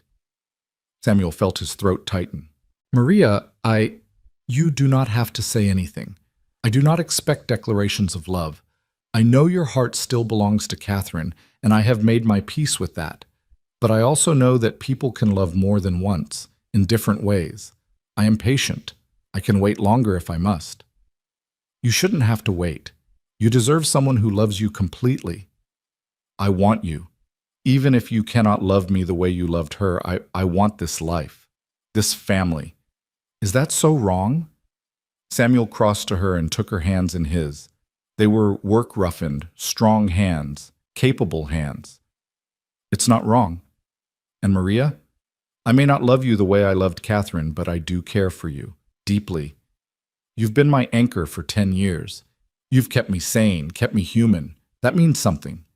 "It means enough," Maria said softly. "For now, it means enough." They left early the next morning, the wagon loaded with supplies and Clara bouncing with excitement on the bench seat between Samuel and Maria. The journey to Cheyenne would take 2 days of steady travel, and Samuel had planned their route to include an overnight stop at a way station he knew. As they rolled across the prairie, Clara peppered them with questions about the city, about the wedding, about everything. Samuel found himself relaxing into the rhythm of the journey, Maria's presence beside him comfortable and familiar. They made good time, stopping at midday to rest the horses and eat the lunch Maria had packed. Clara ran around stretching her legs, exploring the tall grass and chasing grasshoppers, while Samuel and Maria sat in the wagon's shade. "Are you nervous?" Maria asked. "About getting married?" "A little." "About doing right by Clara?" "More than a little." "You are already doing right by her. She is thriving, Samuel. Surely you see that." He did see it. The difference between the terrified, half-starved child he'd found on the prairie and the laughing girl chasing insects was like night and day. She's a remarkable kid. Brave, smart, resilient. She had to be, to survive what she survived. But now she can be more than just a survivor. She can be a child again, with parents who love her.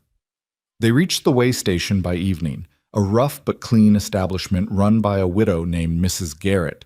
She had 2 rooms available, and Maria took Clara to one while Samuel settled into the other. At dinner, Mrs. Garrett made conversation, her curiosity about their little family evident but politely restrained. "Heading to Cheyenne?" she asked. "Yes, ma'am," Samuel confirmed. "Getting married." Mrs. Garrett beamed at them. "How wonderful! And this little one is yours?" "She is," Maria said firmly, her arm around Clara. "Our daughter." Clara glowed at the words, and Samuel felt that now familiar warmth in his chest. Our daughter. It was true in every way that mattered. That night, lying in his narrow bed, Samuel thought about what was coming. Marriage, family, a life he'd never expected to have again. He thought about Catherine, about the love they'd shared, and silently asked her blessing. He liked to think she'd approve, that she'd want him to be happy, to give Clara the family she deserved. They reached Cheyenne late the next afternoon. The city was a revelation to Clara, who pressed against Samuel's side as they drove down the bustling main street. Buildings rose 2 and 3 stories high, painted and proper. People crowded the wooden sidewalks. Signs advertised everything from dry goods to legal services to medical care. "It's so big," Clara breathed. "So many people." "Wait until you see Denver," Samuel said with a smile. "Makes Cheyenne look like a village." They checked into the Inner Ocean Hotel, a respectable establishment that didn't bat an eye at their request for 2 adjoining rooms. Once settled, Samuel went in search of someone who could perform a marriage ceremony quickly. A helpful clerk at the courthouse directed him to Judge Franklin Wheeler, who maintained offices on the 2nd floor.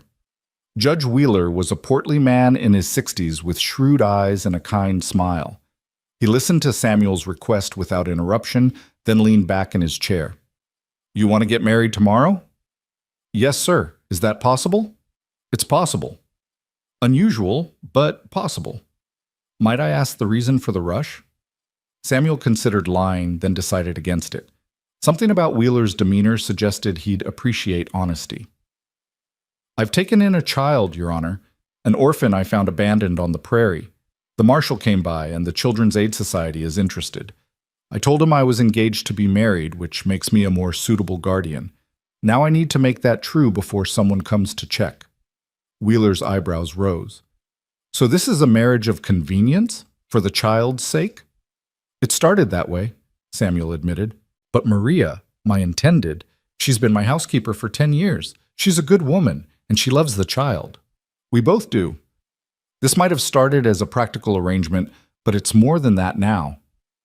And does this woman know you're marrying her primarily to keep custody of a child? It was her idea, Your Honor. She offered herself as a solution. She loves the girl like her own. Wheeler studied him for a long moment. Mr. Holt, I've been a judge for 30 years. I've seen all kinds of marriages. Love matches that ended in murder, arranged marriages that grew into deep partnerships, everything in between. The law cares about legality, but I care about intention. Tell me true. Will you be a good husband to this woman?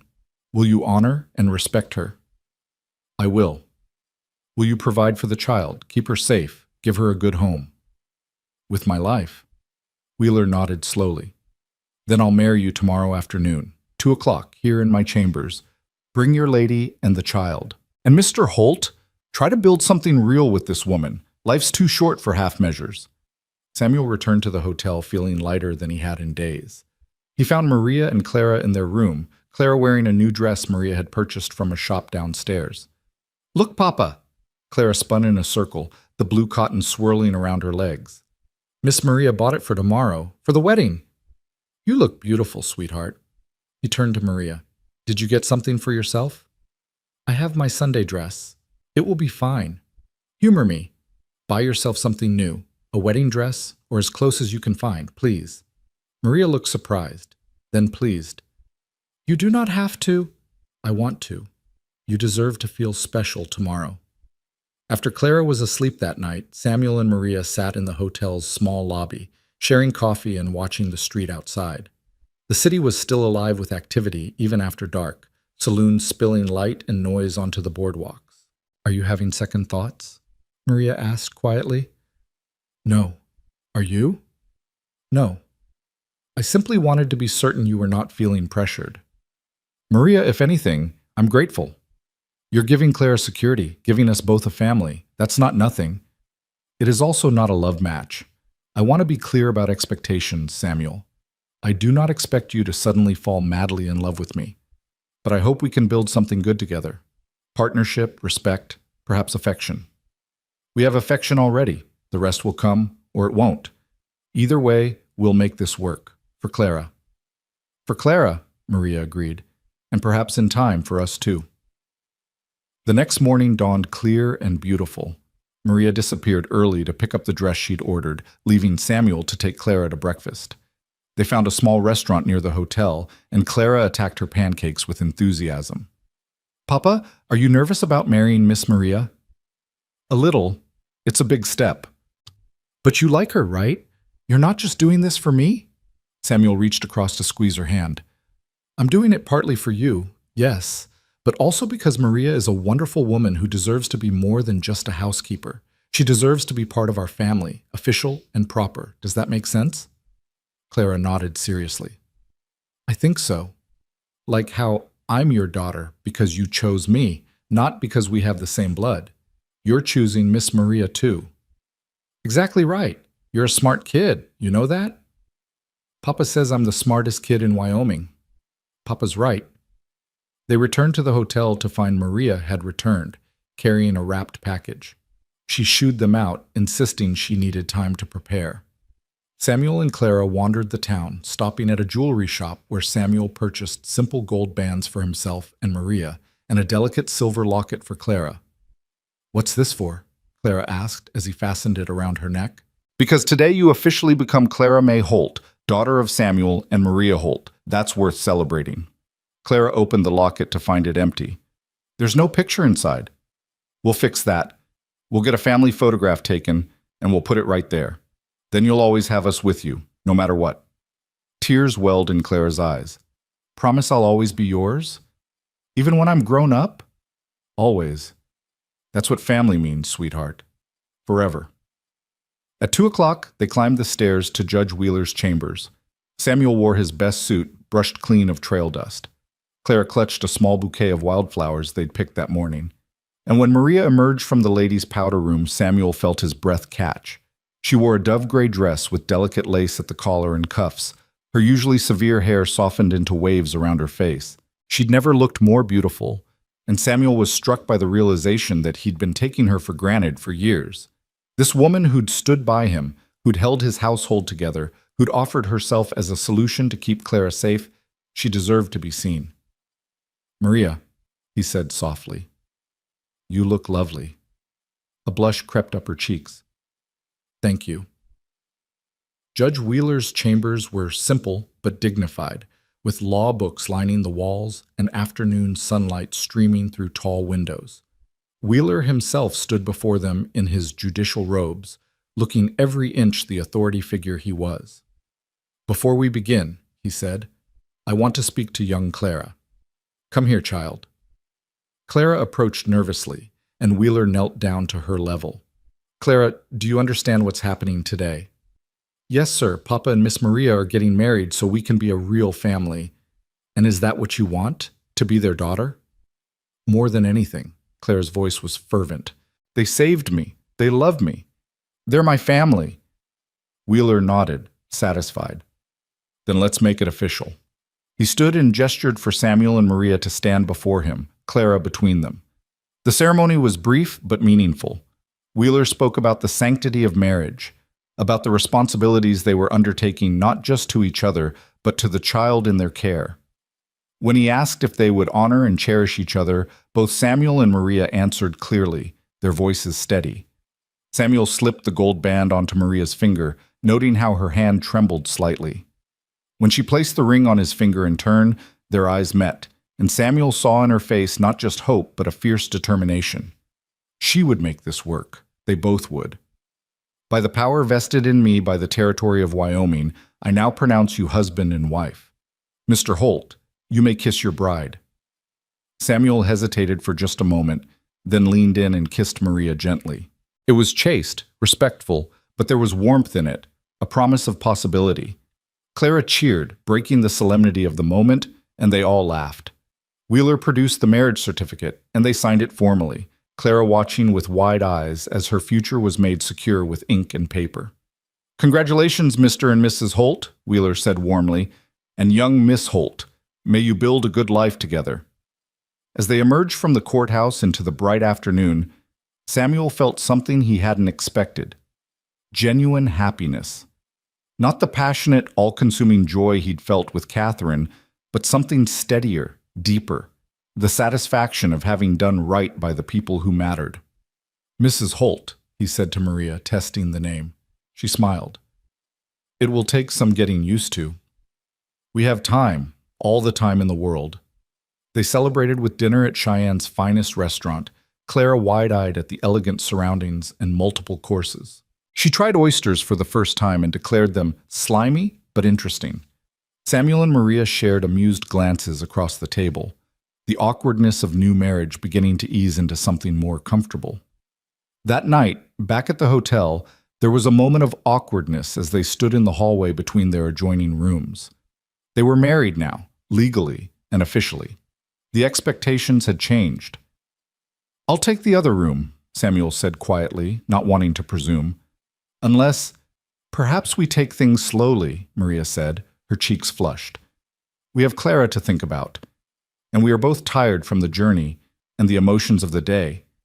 But Samuel, thank you for treating this seriously, for giving me a real wedding, a real ceremony. It mattered. You deserved it. You deserve more than I've given you. Then give it to me in time. We have the rest of our lives to figure this out." She kissed his cheek, then slipped into her room where Clara was already asleep. Samuel stood in the hallway for a moment, touching his wedding ring with wonder. He was married. He had a daughter. He had a family again. The journey back to the ranch was lighter somehow, filled with Clara's chatter and plans for the future. She wanted to learn to rope cattle, to help with the spring roundup, to read every book in the library twice. Samuel and Maria listened indulgently, occasionally exchanging glances that spoke of shared affection for this child they'd both chosen to love. When they crested the final rise and saw the Double H spread before them, Clara shouted with joy, "We're home! Home!" The word resonated in Samuel's chest. For 10 years, the ranch had been a place he existed, nothing more. Now, with Maria beside him and Clara bouncing excitedly on the bench seat, it felt like home again. The house wouldn't be empty anymore. The silence wouldn't be oppressive. Life had returned to these walls. Tom Jessup met them in the yard, his weathered face breaking into a rare grin when he saw the rings on their hands. "You actually did it. Congratulations, boss. Mrs. Holt." He tipped his hat to Maria. "And Miss Clara Holt, I hear. Welcome home, all of you." The ranch hands had clearly been informed because they'd hung a makeshift banner over the barn door. "Congratulations, Holt family." Clara squealed with delight, and even Maria's eyes grew misty at the gesture. That evening, after Clara was asleep in her room, their room, in the house that was now legally their family home, Samuel found Maria on the back porch, staring out at the darkening prairie. "Thinking about something?" he asked, joining her. "About how much can change in 2 months. When you brought Clara home, I never imagined." She trailed off, smiling. "But I'm glad, for all of it." "So am I." Samuel took her hand, the one with the gold band. "Maria, I know this started as a practical arrangement, but I want you to know I'm going to try to be a good husband, to build something real with you. That is all I ask, time and effort. The rest will come or it will not. But we will face it together." They stood in comfortable silence, watching the stars emerge one by one over the Wyoming sky. Somewhere in the house, Clara slept safely, dreaming of horses and books and family. And Samuel Holt, the wealthiest rancher in 3 counties, finally felt like the richest man alive. The first challenge to their new family arrangement came exactly 2 weeks after they returned from Cheyenne. Samuel was working with the horses in the main corral when Tom Jessup came running from the house, his expression dark as a thundercloud. "Boss, you better come quick. There's trouble." Samuel's blood ran cold. "Clara?" "She's fine. She's with Maria, but there's people at the front door and they ain't friendly. Woman with a badge and a hard-looking man. They're asking for the orphan girl." Samuel didn't run. Running would show fear, and he couldn't afford to show weakness now. But he walked fast, his jaw set and his hands clenched at his sides. When he reached the front porch, he found Maria standing in the doorway like a sentinel, Clara clutched protectively against her side. A stern-faced woman in a severe black dress stood on the bottom porch step, a leather portfolio under her arm. Beside her was a large man with cold eyes and a deputy's badge pinned to his vest. The woman spoke first, her voice clipped and officious. "Mr. Samuel Holt? That's me. I'm Miss Harriet Wilkes from the Children's Aid Society. This is Deputy Frank Garrison. We're here regarding the minor child Clara May Benton, who we understand is residing on these premises." Samuel felt Maria tense beside him. "Clara May Holt," he corrected, his voice hard. "My daughter. And yes, she lives here. This is her home." Miss Wilkes's lips thinned. "Mr. Holt, the Society has been conducting an investigation into the circumstances of this child's placement. We have some concerns." "What kind of concerns?" "For starters, there's no legal adoption paperwork on file with the territory. Second, we've received information that you are an unmarried man living alone with a young girl, a situation that is at best highly irregular and at worst potentially dangerous for the child." Samuel's fury ignited, but he kept his voice level. "Your information is out of date, Miss Wilkes. I got married 2 weeks ago. To my wife, Maria." He gestured to Maria, who lifted her left hand to display her wedding ring. Miss Wilkes faltered, but only for a moment. "Even so, the lack of formal adoption proceedings is troubling. The society has a responsibility to ensure that children are placed in appropriate homes through proper channels. You found this child and simply kept her without notifying the authorities? I notified Marshal Crawford. He came, he investigated, he approved. Marshal Crawford exceeded his authority. Placement of orphaned children falls under the purview of the society, not local law enforcement. Miss Wilkes consulted her portfolio. Furthermore, we've received a petition from Mrs. Martha Blake, the child's legal stepmother, requesting that Clara be returned to her custody. The name hit Samuel like a fist. Martha, the woman who'd abandoned Clara to die, was now claiming she wanted her back? Clara made a small, terrified sound and pressed harder against Maria. "No," she whispered. "No, no, no. Papa, don't let them take me. Please don't let them take me." Samuel moved to stand in front of his wife and daughter, his body a barrier between them and the intruders. That woman forfeited any right to Clara when she left her on the prairie to die. I have a statement from Clara herself describing what happened. Martha Benton abandoned her own stepdaughter. She should be arrested, not rewarded with custody. "Mrs. Blake claims the child ran away," Miss Wilkes countered, "that she was a difficult, disobedient girl who fled during a stop on the trail. Mrs. Blake and her new husband have been searching for her ever since." "That's a damn lie!" The words burst from Clara, shocking everyone. "She told me to get out. She said I was dead weight. She drove away and left me with nothing." "Clara," Maria said softly, her hand on the girl's shoulder, "let Papa handle this." But Clara shook her head fiercely, tears streaming down her face. "No, they can't take me back to her. She hit me. She starved me. She hated me. I'll die before I go back." Miss Wilkes's expression softened slightly at Clara's obvious terror, but her voice remained firm. "Child, I understand you've formed an attachment to Mr. Holt, but the law is clear. Blood relatives have first claim, and Mrs. Blake is your legal guardian as your late father's widow." "Over my dead body," Samuel said quietly, and there was something in his voice that made Deputy Garrison's hand drift toward his gun. "You want my daughter, you'll have to go through me. And Miss Wilkes, I strongly suggest you investigate Martha Blake before you hand any child over to her. Talk to the wagon master who expelled her from the train. Talk to the other families who traveled with them. They'll tell you what kind of woman she is." "Mr. Holt, threats will not help your case. That wasn't a threat. That was a promise. Clara is my daughter, legally adopted through common law rights and sealed by my marriage. She bears my name now. This is her home. And if you try to take her, I will fight you with every legal resource I have. I'll take this to the territorial governor if I must. I'll take it to Washington, D.C., but you will not take my child." Miss Wilkes stared at him, clearly not accustomed to such resistance. "Mr. Holt, I'm trying to do what's best for the child, then do it by protecting her from the woman who tried to kill her, not by handing her back to her abuser." The standoff stretched taut as a wire. Deputy Garrison looked uncomfortable, his hand still near his weapon.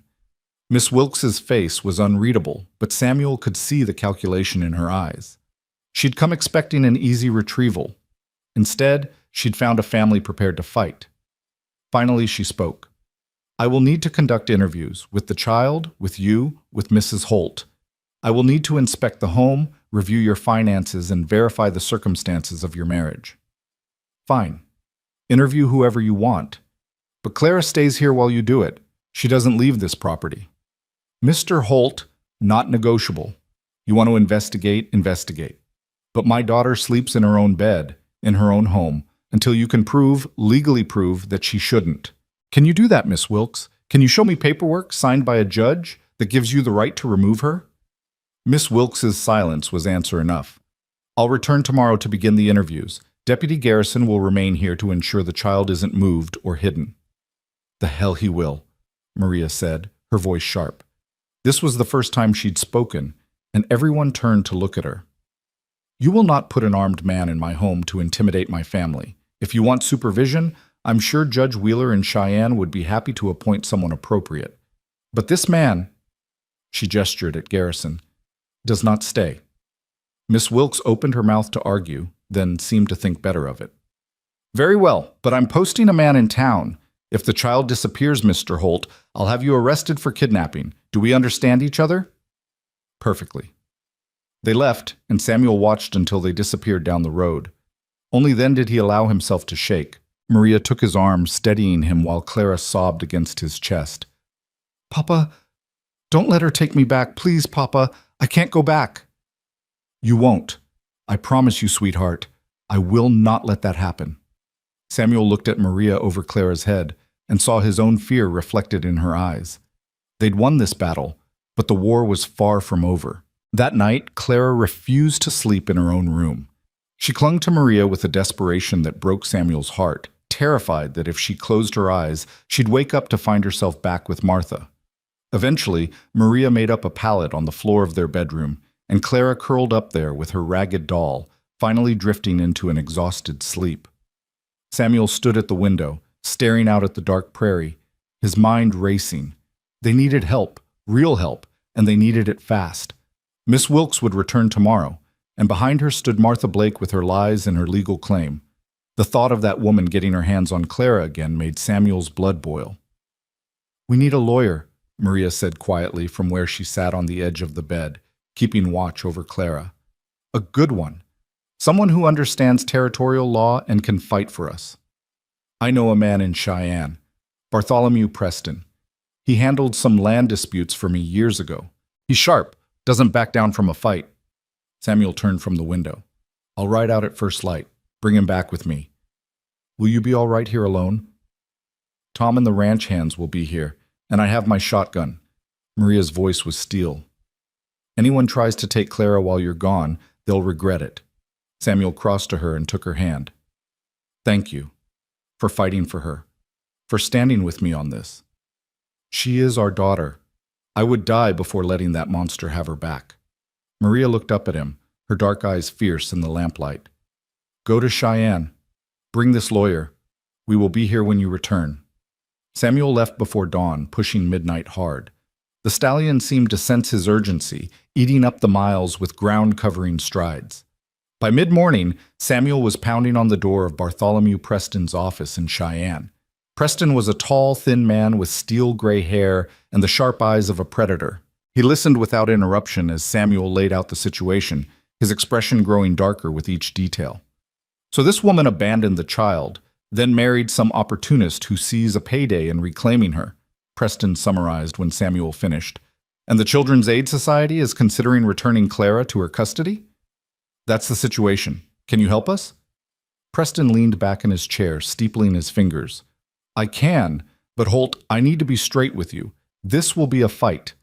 Blood relatives do have preference in territorial law, and as the widow of Clara's father, Martha Blake has a legal claim. However," he held up a hand as Samuel started to protest, "abandonment negates that claim. If we can prove abandonment and prove Clara is better off with you, we can win this. What do we need?" "Witnesses. Anyone who saw Martha's treatment of Clara on the trail. The wagon master's testimony would be particularly valuable. Medical evidence of abuse.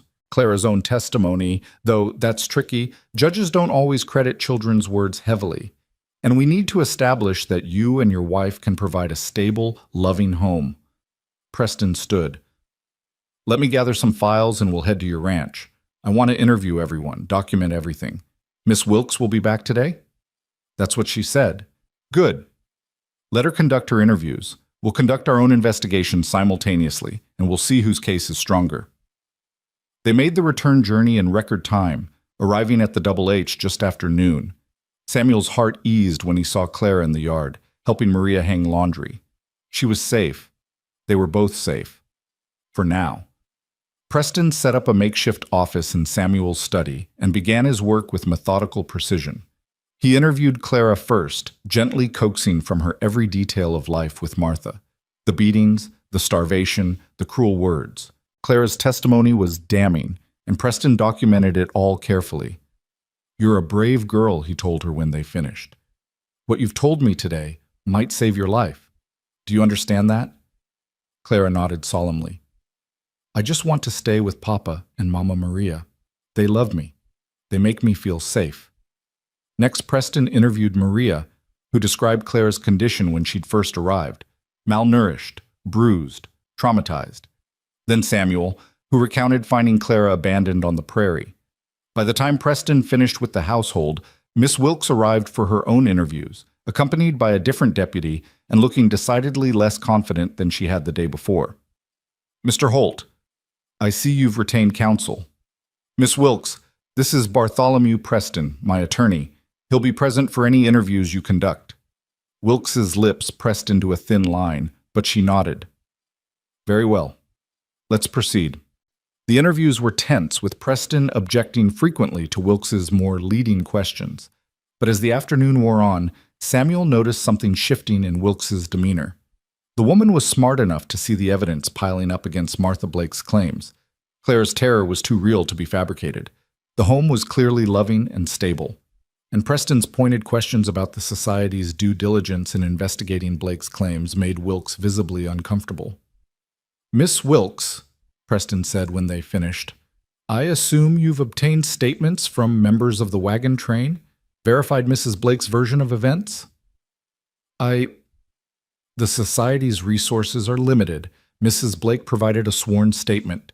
A statement contradicted by the child, by Mr. Holt, who found her abandoned, and I suspect by anyone else who was on that trail.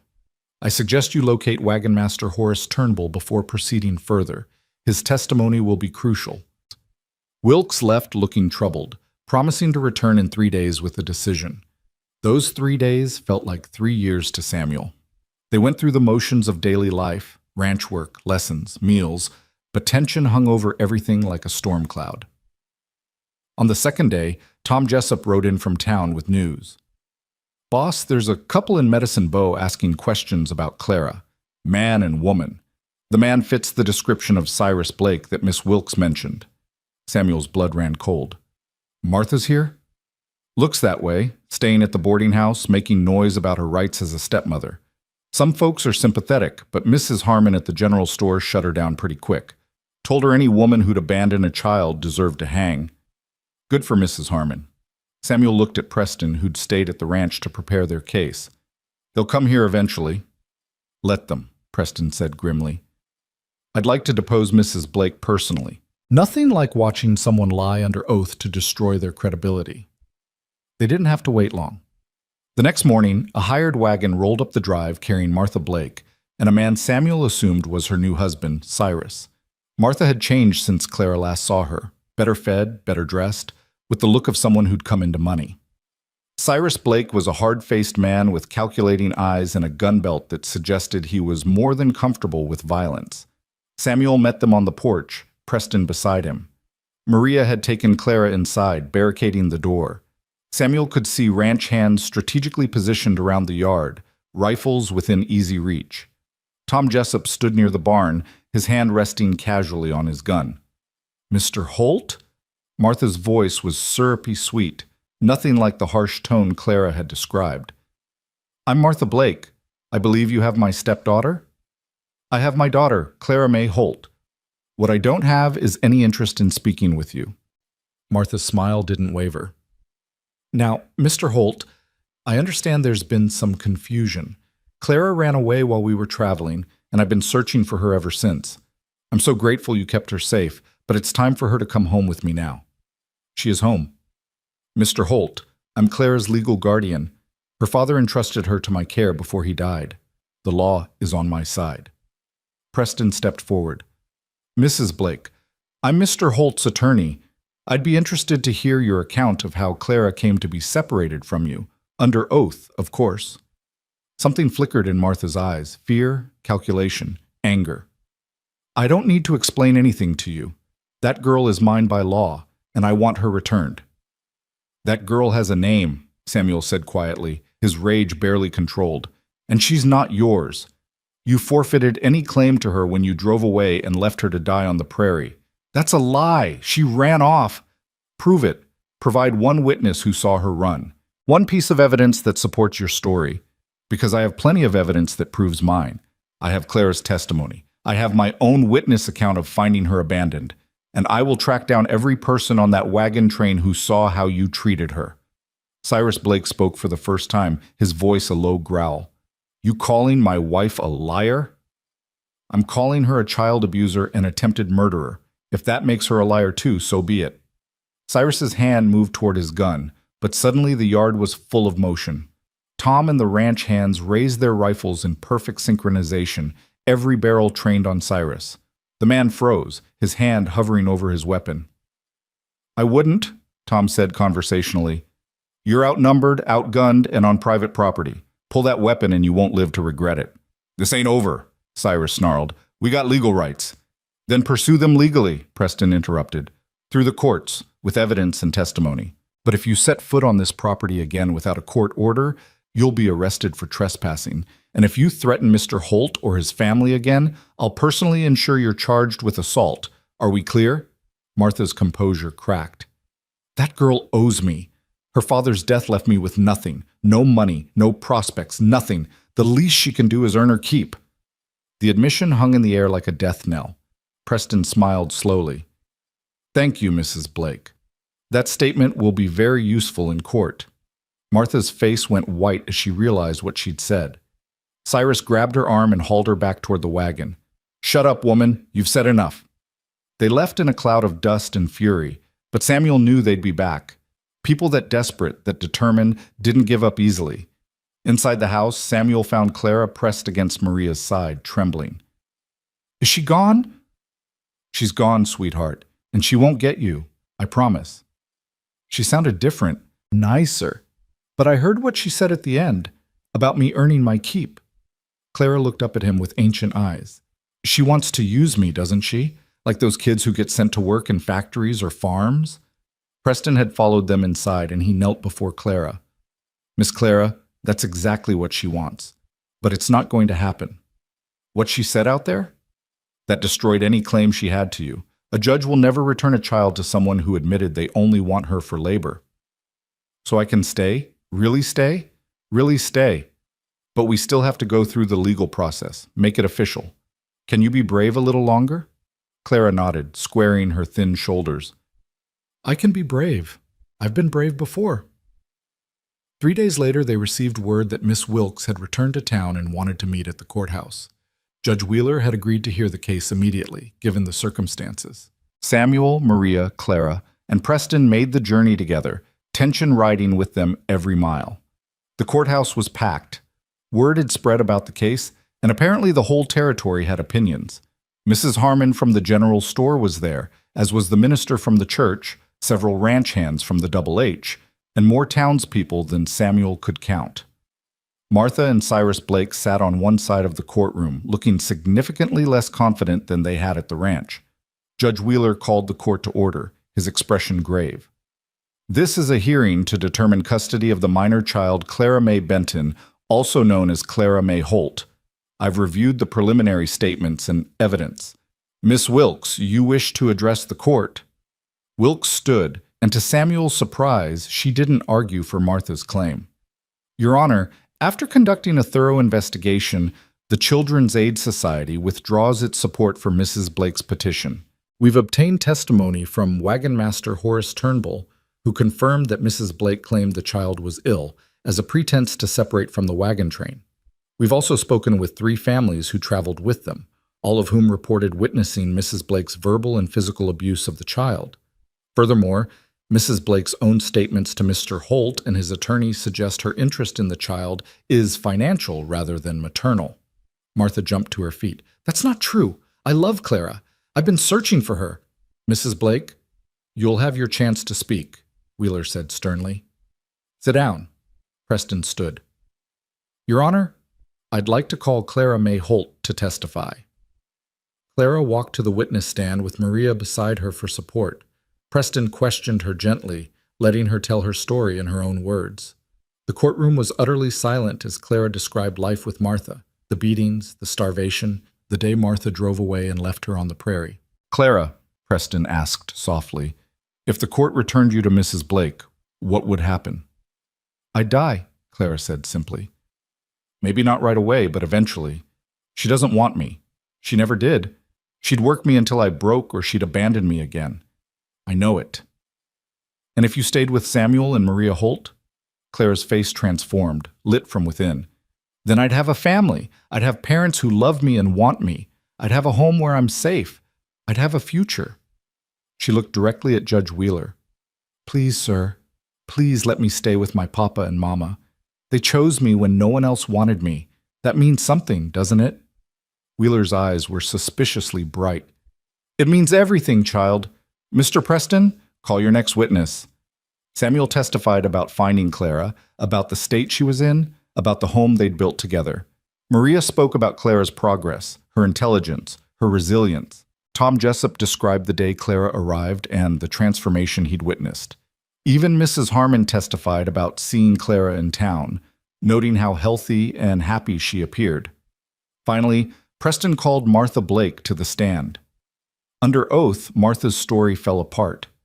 Preston picked it apart with surgical precision, highlighting contradictions, pressing on inconsistencies. When he asked directly if she'd abandoned Clara, Martha tried to maintain her lies, but her earlier admission to Samuel haunted her. Mrs. Blake, you told Mr. Holt, and I quote, "That girl owes me. The least she can do is earn her keep. Is that correct?" Martha's lawyer objected, but Preston had witnesses. Tom Jessup and 2 ranch hands had heard the statement. Martha's face flushed with anger and humiliation. I was upset. I didn't mean... You meant exactly what you said.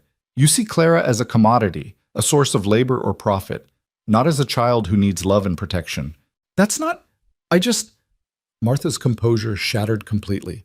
Fine, yes, I left her. She was eating my food, using my supplies, and giving me nothing in return. Her father died and left me with nothing but debts and his brat. What was I supposed to do? The courtroom erupted. Wheeler had to bang his gavel repeatedly to restore order. Martha seemed to realize what she'd admitted and collapsed in her chair, sobbing. Cyrus Blake looked like he wanted to disappear. I've heard enough, Wheeler said when order was restored. Mrs. Blake, your admission of abandonment is appalling. You left a vulnerable child to die in the wilderness because you viewed her as a financial burden. That alone disqualifies you from custody. But your subsequent attempt to reclaim her for financial exploitation makes you unfit to be near any child, let alone one you've already abused. Your Honor, Martha's lawyer tried to intervene, but Wheeler cut him off. I'm not finished. Mr. Holt, Mrs. Holt approached the bench. Samuel and Maria stood together, Samuel's arm around his wife's waist. Wheeler looked at them thoughtfully. I've presided over a lot of custody cases in my years on the bench. I've seen children treated as property, as servants, as inconveniences. What I haven't seen often enough is what I see here. 2 people who chose a child not for what she could do for them, but simply because she needed them. You've provided Clara with a loving home, stability, education, and most importantly, safety. Your marriage may have started as a practical arrangement, but anyone with eyes can see it's become something real. You're a family in the truest sense. He picked up his gavel. Therefore, I'm terminating all parental rights of Martha Blake regarding the minor child Clara May Benton. Furthermore, I'm granting full adoption rights to Samuel and Maria Holt.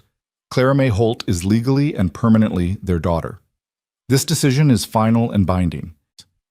The gavel came down with a crack that echoed through the courthouse. For a moment, there was absolute silence. Then the room exploded with applause and cheers. Clara burst into tears and ran to Samuel and Maria, who caught her in their arms and held her tight. Is it real? Clara sobbed. Is it really over? She can't take me back? It's real, sweetheart, Samuel said, his own voice choked with emotion. You're ours. Forever. Legally, officially, completely ours. Martha Blake was still sobbing at her table, but Samuel felt no pity for her. She'd made her choices, and now she'd live with the consequences. Wheeler was already instructing the bailiff to ensure the Blakes left town and stayed away from the Holts. Outside the courthouse, well-wishers surrounded them. Mrs. Harmon pressed a bag of candy into Clara's hands. The minister offered his congratulations. Even Miss Wilkes approached, looking contrite. Mr. Holt, I apologize for how this began. The society tries to protect children, but sometimes we get it wrong. I'm glad we got it right in the end. So am I, Miss Wilkes. So am I. The journey home was joyous, Clara chattering nonstop about being officially adopted, about her name being Clara May Holt forever and ever. When they crested the final rise and saw the double H spread before them, Samuel felt something settle in his chest. This was home. This was family. This was everything he'd thought he'd lost forever. That night, after Clara was asleep, Samuel found Maria on the back porch, where she so often went to think. He joined her, taking her hand in his. "Thank you," he said simply. "For what?" "For offering to marry me. For loving Clara. For fighting for our family. For being exactly who you are." Maria smiled, squeezing his hand. "You don't need to thank me for loving them. It was the easiest thing I've ever done." "Them?" "Clara. And you." She turned to face him fully. "I know this marriage began as a practical arrangement, Samuel, but somewhere along the way it became real for me. You don't have to feel the same." Samuel kissed her, cutting off her words. It was deeper than their first kiss, full of promise and possibility. When he pulled back, Maria's eyes were wide. "I do feel the same," he said quietly. "It snuck up on me, but it's there. Respect, affection, maybe even love. Catherine will always be part of my past, but Maria, you're my future. You and Clara both." Tears spilled down Maria's cheeks, but she was smiling. "Then we are truly a family, in every way." "In every way," Samuel agreed. The years that followed were good ones. Clara grew from a frightened 8-year-old into a confident young woman, educated and capable. She did learn to rope cattle, did help with the spring roundups, and did read every book in the library twice. She also developed a gift for working with horses, becoming one of the best riders in the territory. Samuel and Maria's partnership deepened into genuine love, the kind that's built on mutual respect and shared purpose. They added to the library, expanded the ranch, and became pillars of the growing community. When a new school was built in Medicine Bow, Samuel donated the land and materials. Maria served on the school board, ensuring every child in the territory had access to education. On Clara's 13th birthday, Samuel took her riding to the ridge where he'd first seen her through his spyglass. They sat on their horses, looking out over the vast prairie. "Do you ever think about that day?" Clara asked. "When you found me?" "Every day. It was the day my life started again." "Mine too." Clara touched the locket around her neck, the one Samuel had given her years ago. Inside was a photograph from her adoption day. Samuel, Maria, and Clara, all smiling, all together. "I used to wonder why Mama died, why Papa died, why Martha was so cruel. It all seemed so unfair. It was unfair. But if none of that had happened, I wouldn't have ended up here, with you and Mama Maria. I wouldn't have this life, this family. So maybe—" She paused, searching for words. "Maybe the bad things happened so the good things could happen too." Samuel thought about Catherine and baby Thomas, about the decade of grief and loneliness he'd endured, about how finding Clara had cracked open his heart and let life back in, about how Maria's patient love had healed wounds he'd thought would never close. "Maybe you're right, sweetheart. Maybe you're right." They rode back to the ranch together as the sun began to set, painting the sky in shades of gold and crimson. Below them, the lights of the Double H glowed warm and welcoming. Maria would be in the kitchen, preparing dinner.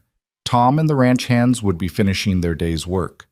Everything and everyone Samuel loved was there, in that house that had once been so empty.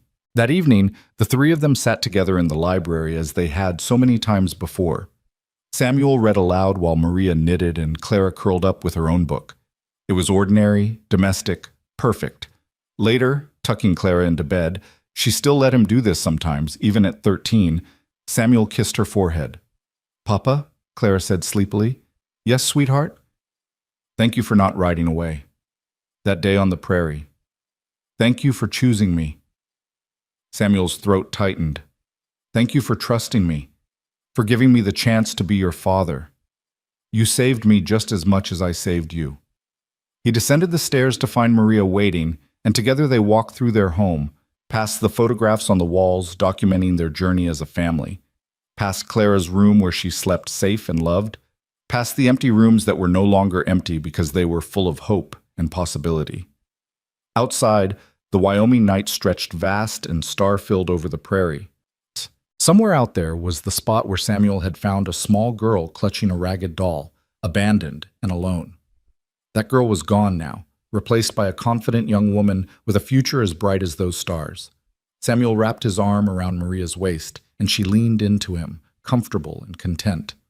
They'd built something remarkable together, not just a ranch or a fortune, but a family, the kind of family that wasn't defined by blood, but by choice, by love, by the daily decision to show up for each other. Happy? Maria asked. Happier than I ever thought I'd be again, Samuel admitted. You? Very happy. We have everything that matters. And they did. They had each other. They had Clara. They had a home that rang with laughter instead of echoing with loneliness. They had a future full of possibilities instead of a past full of regrets. The orphan girl who'd been left to die on the trail had found her family.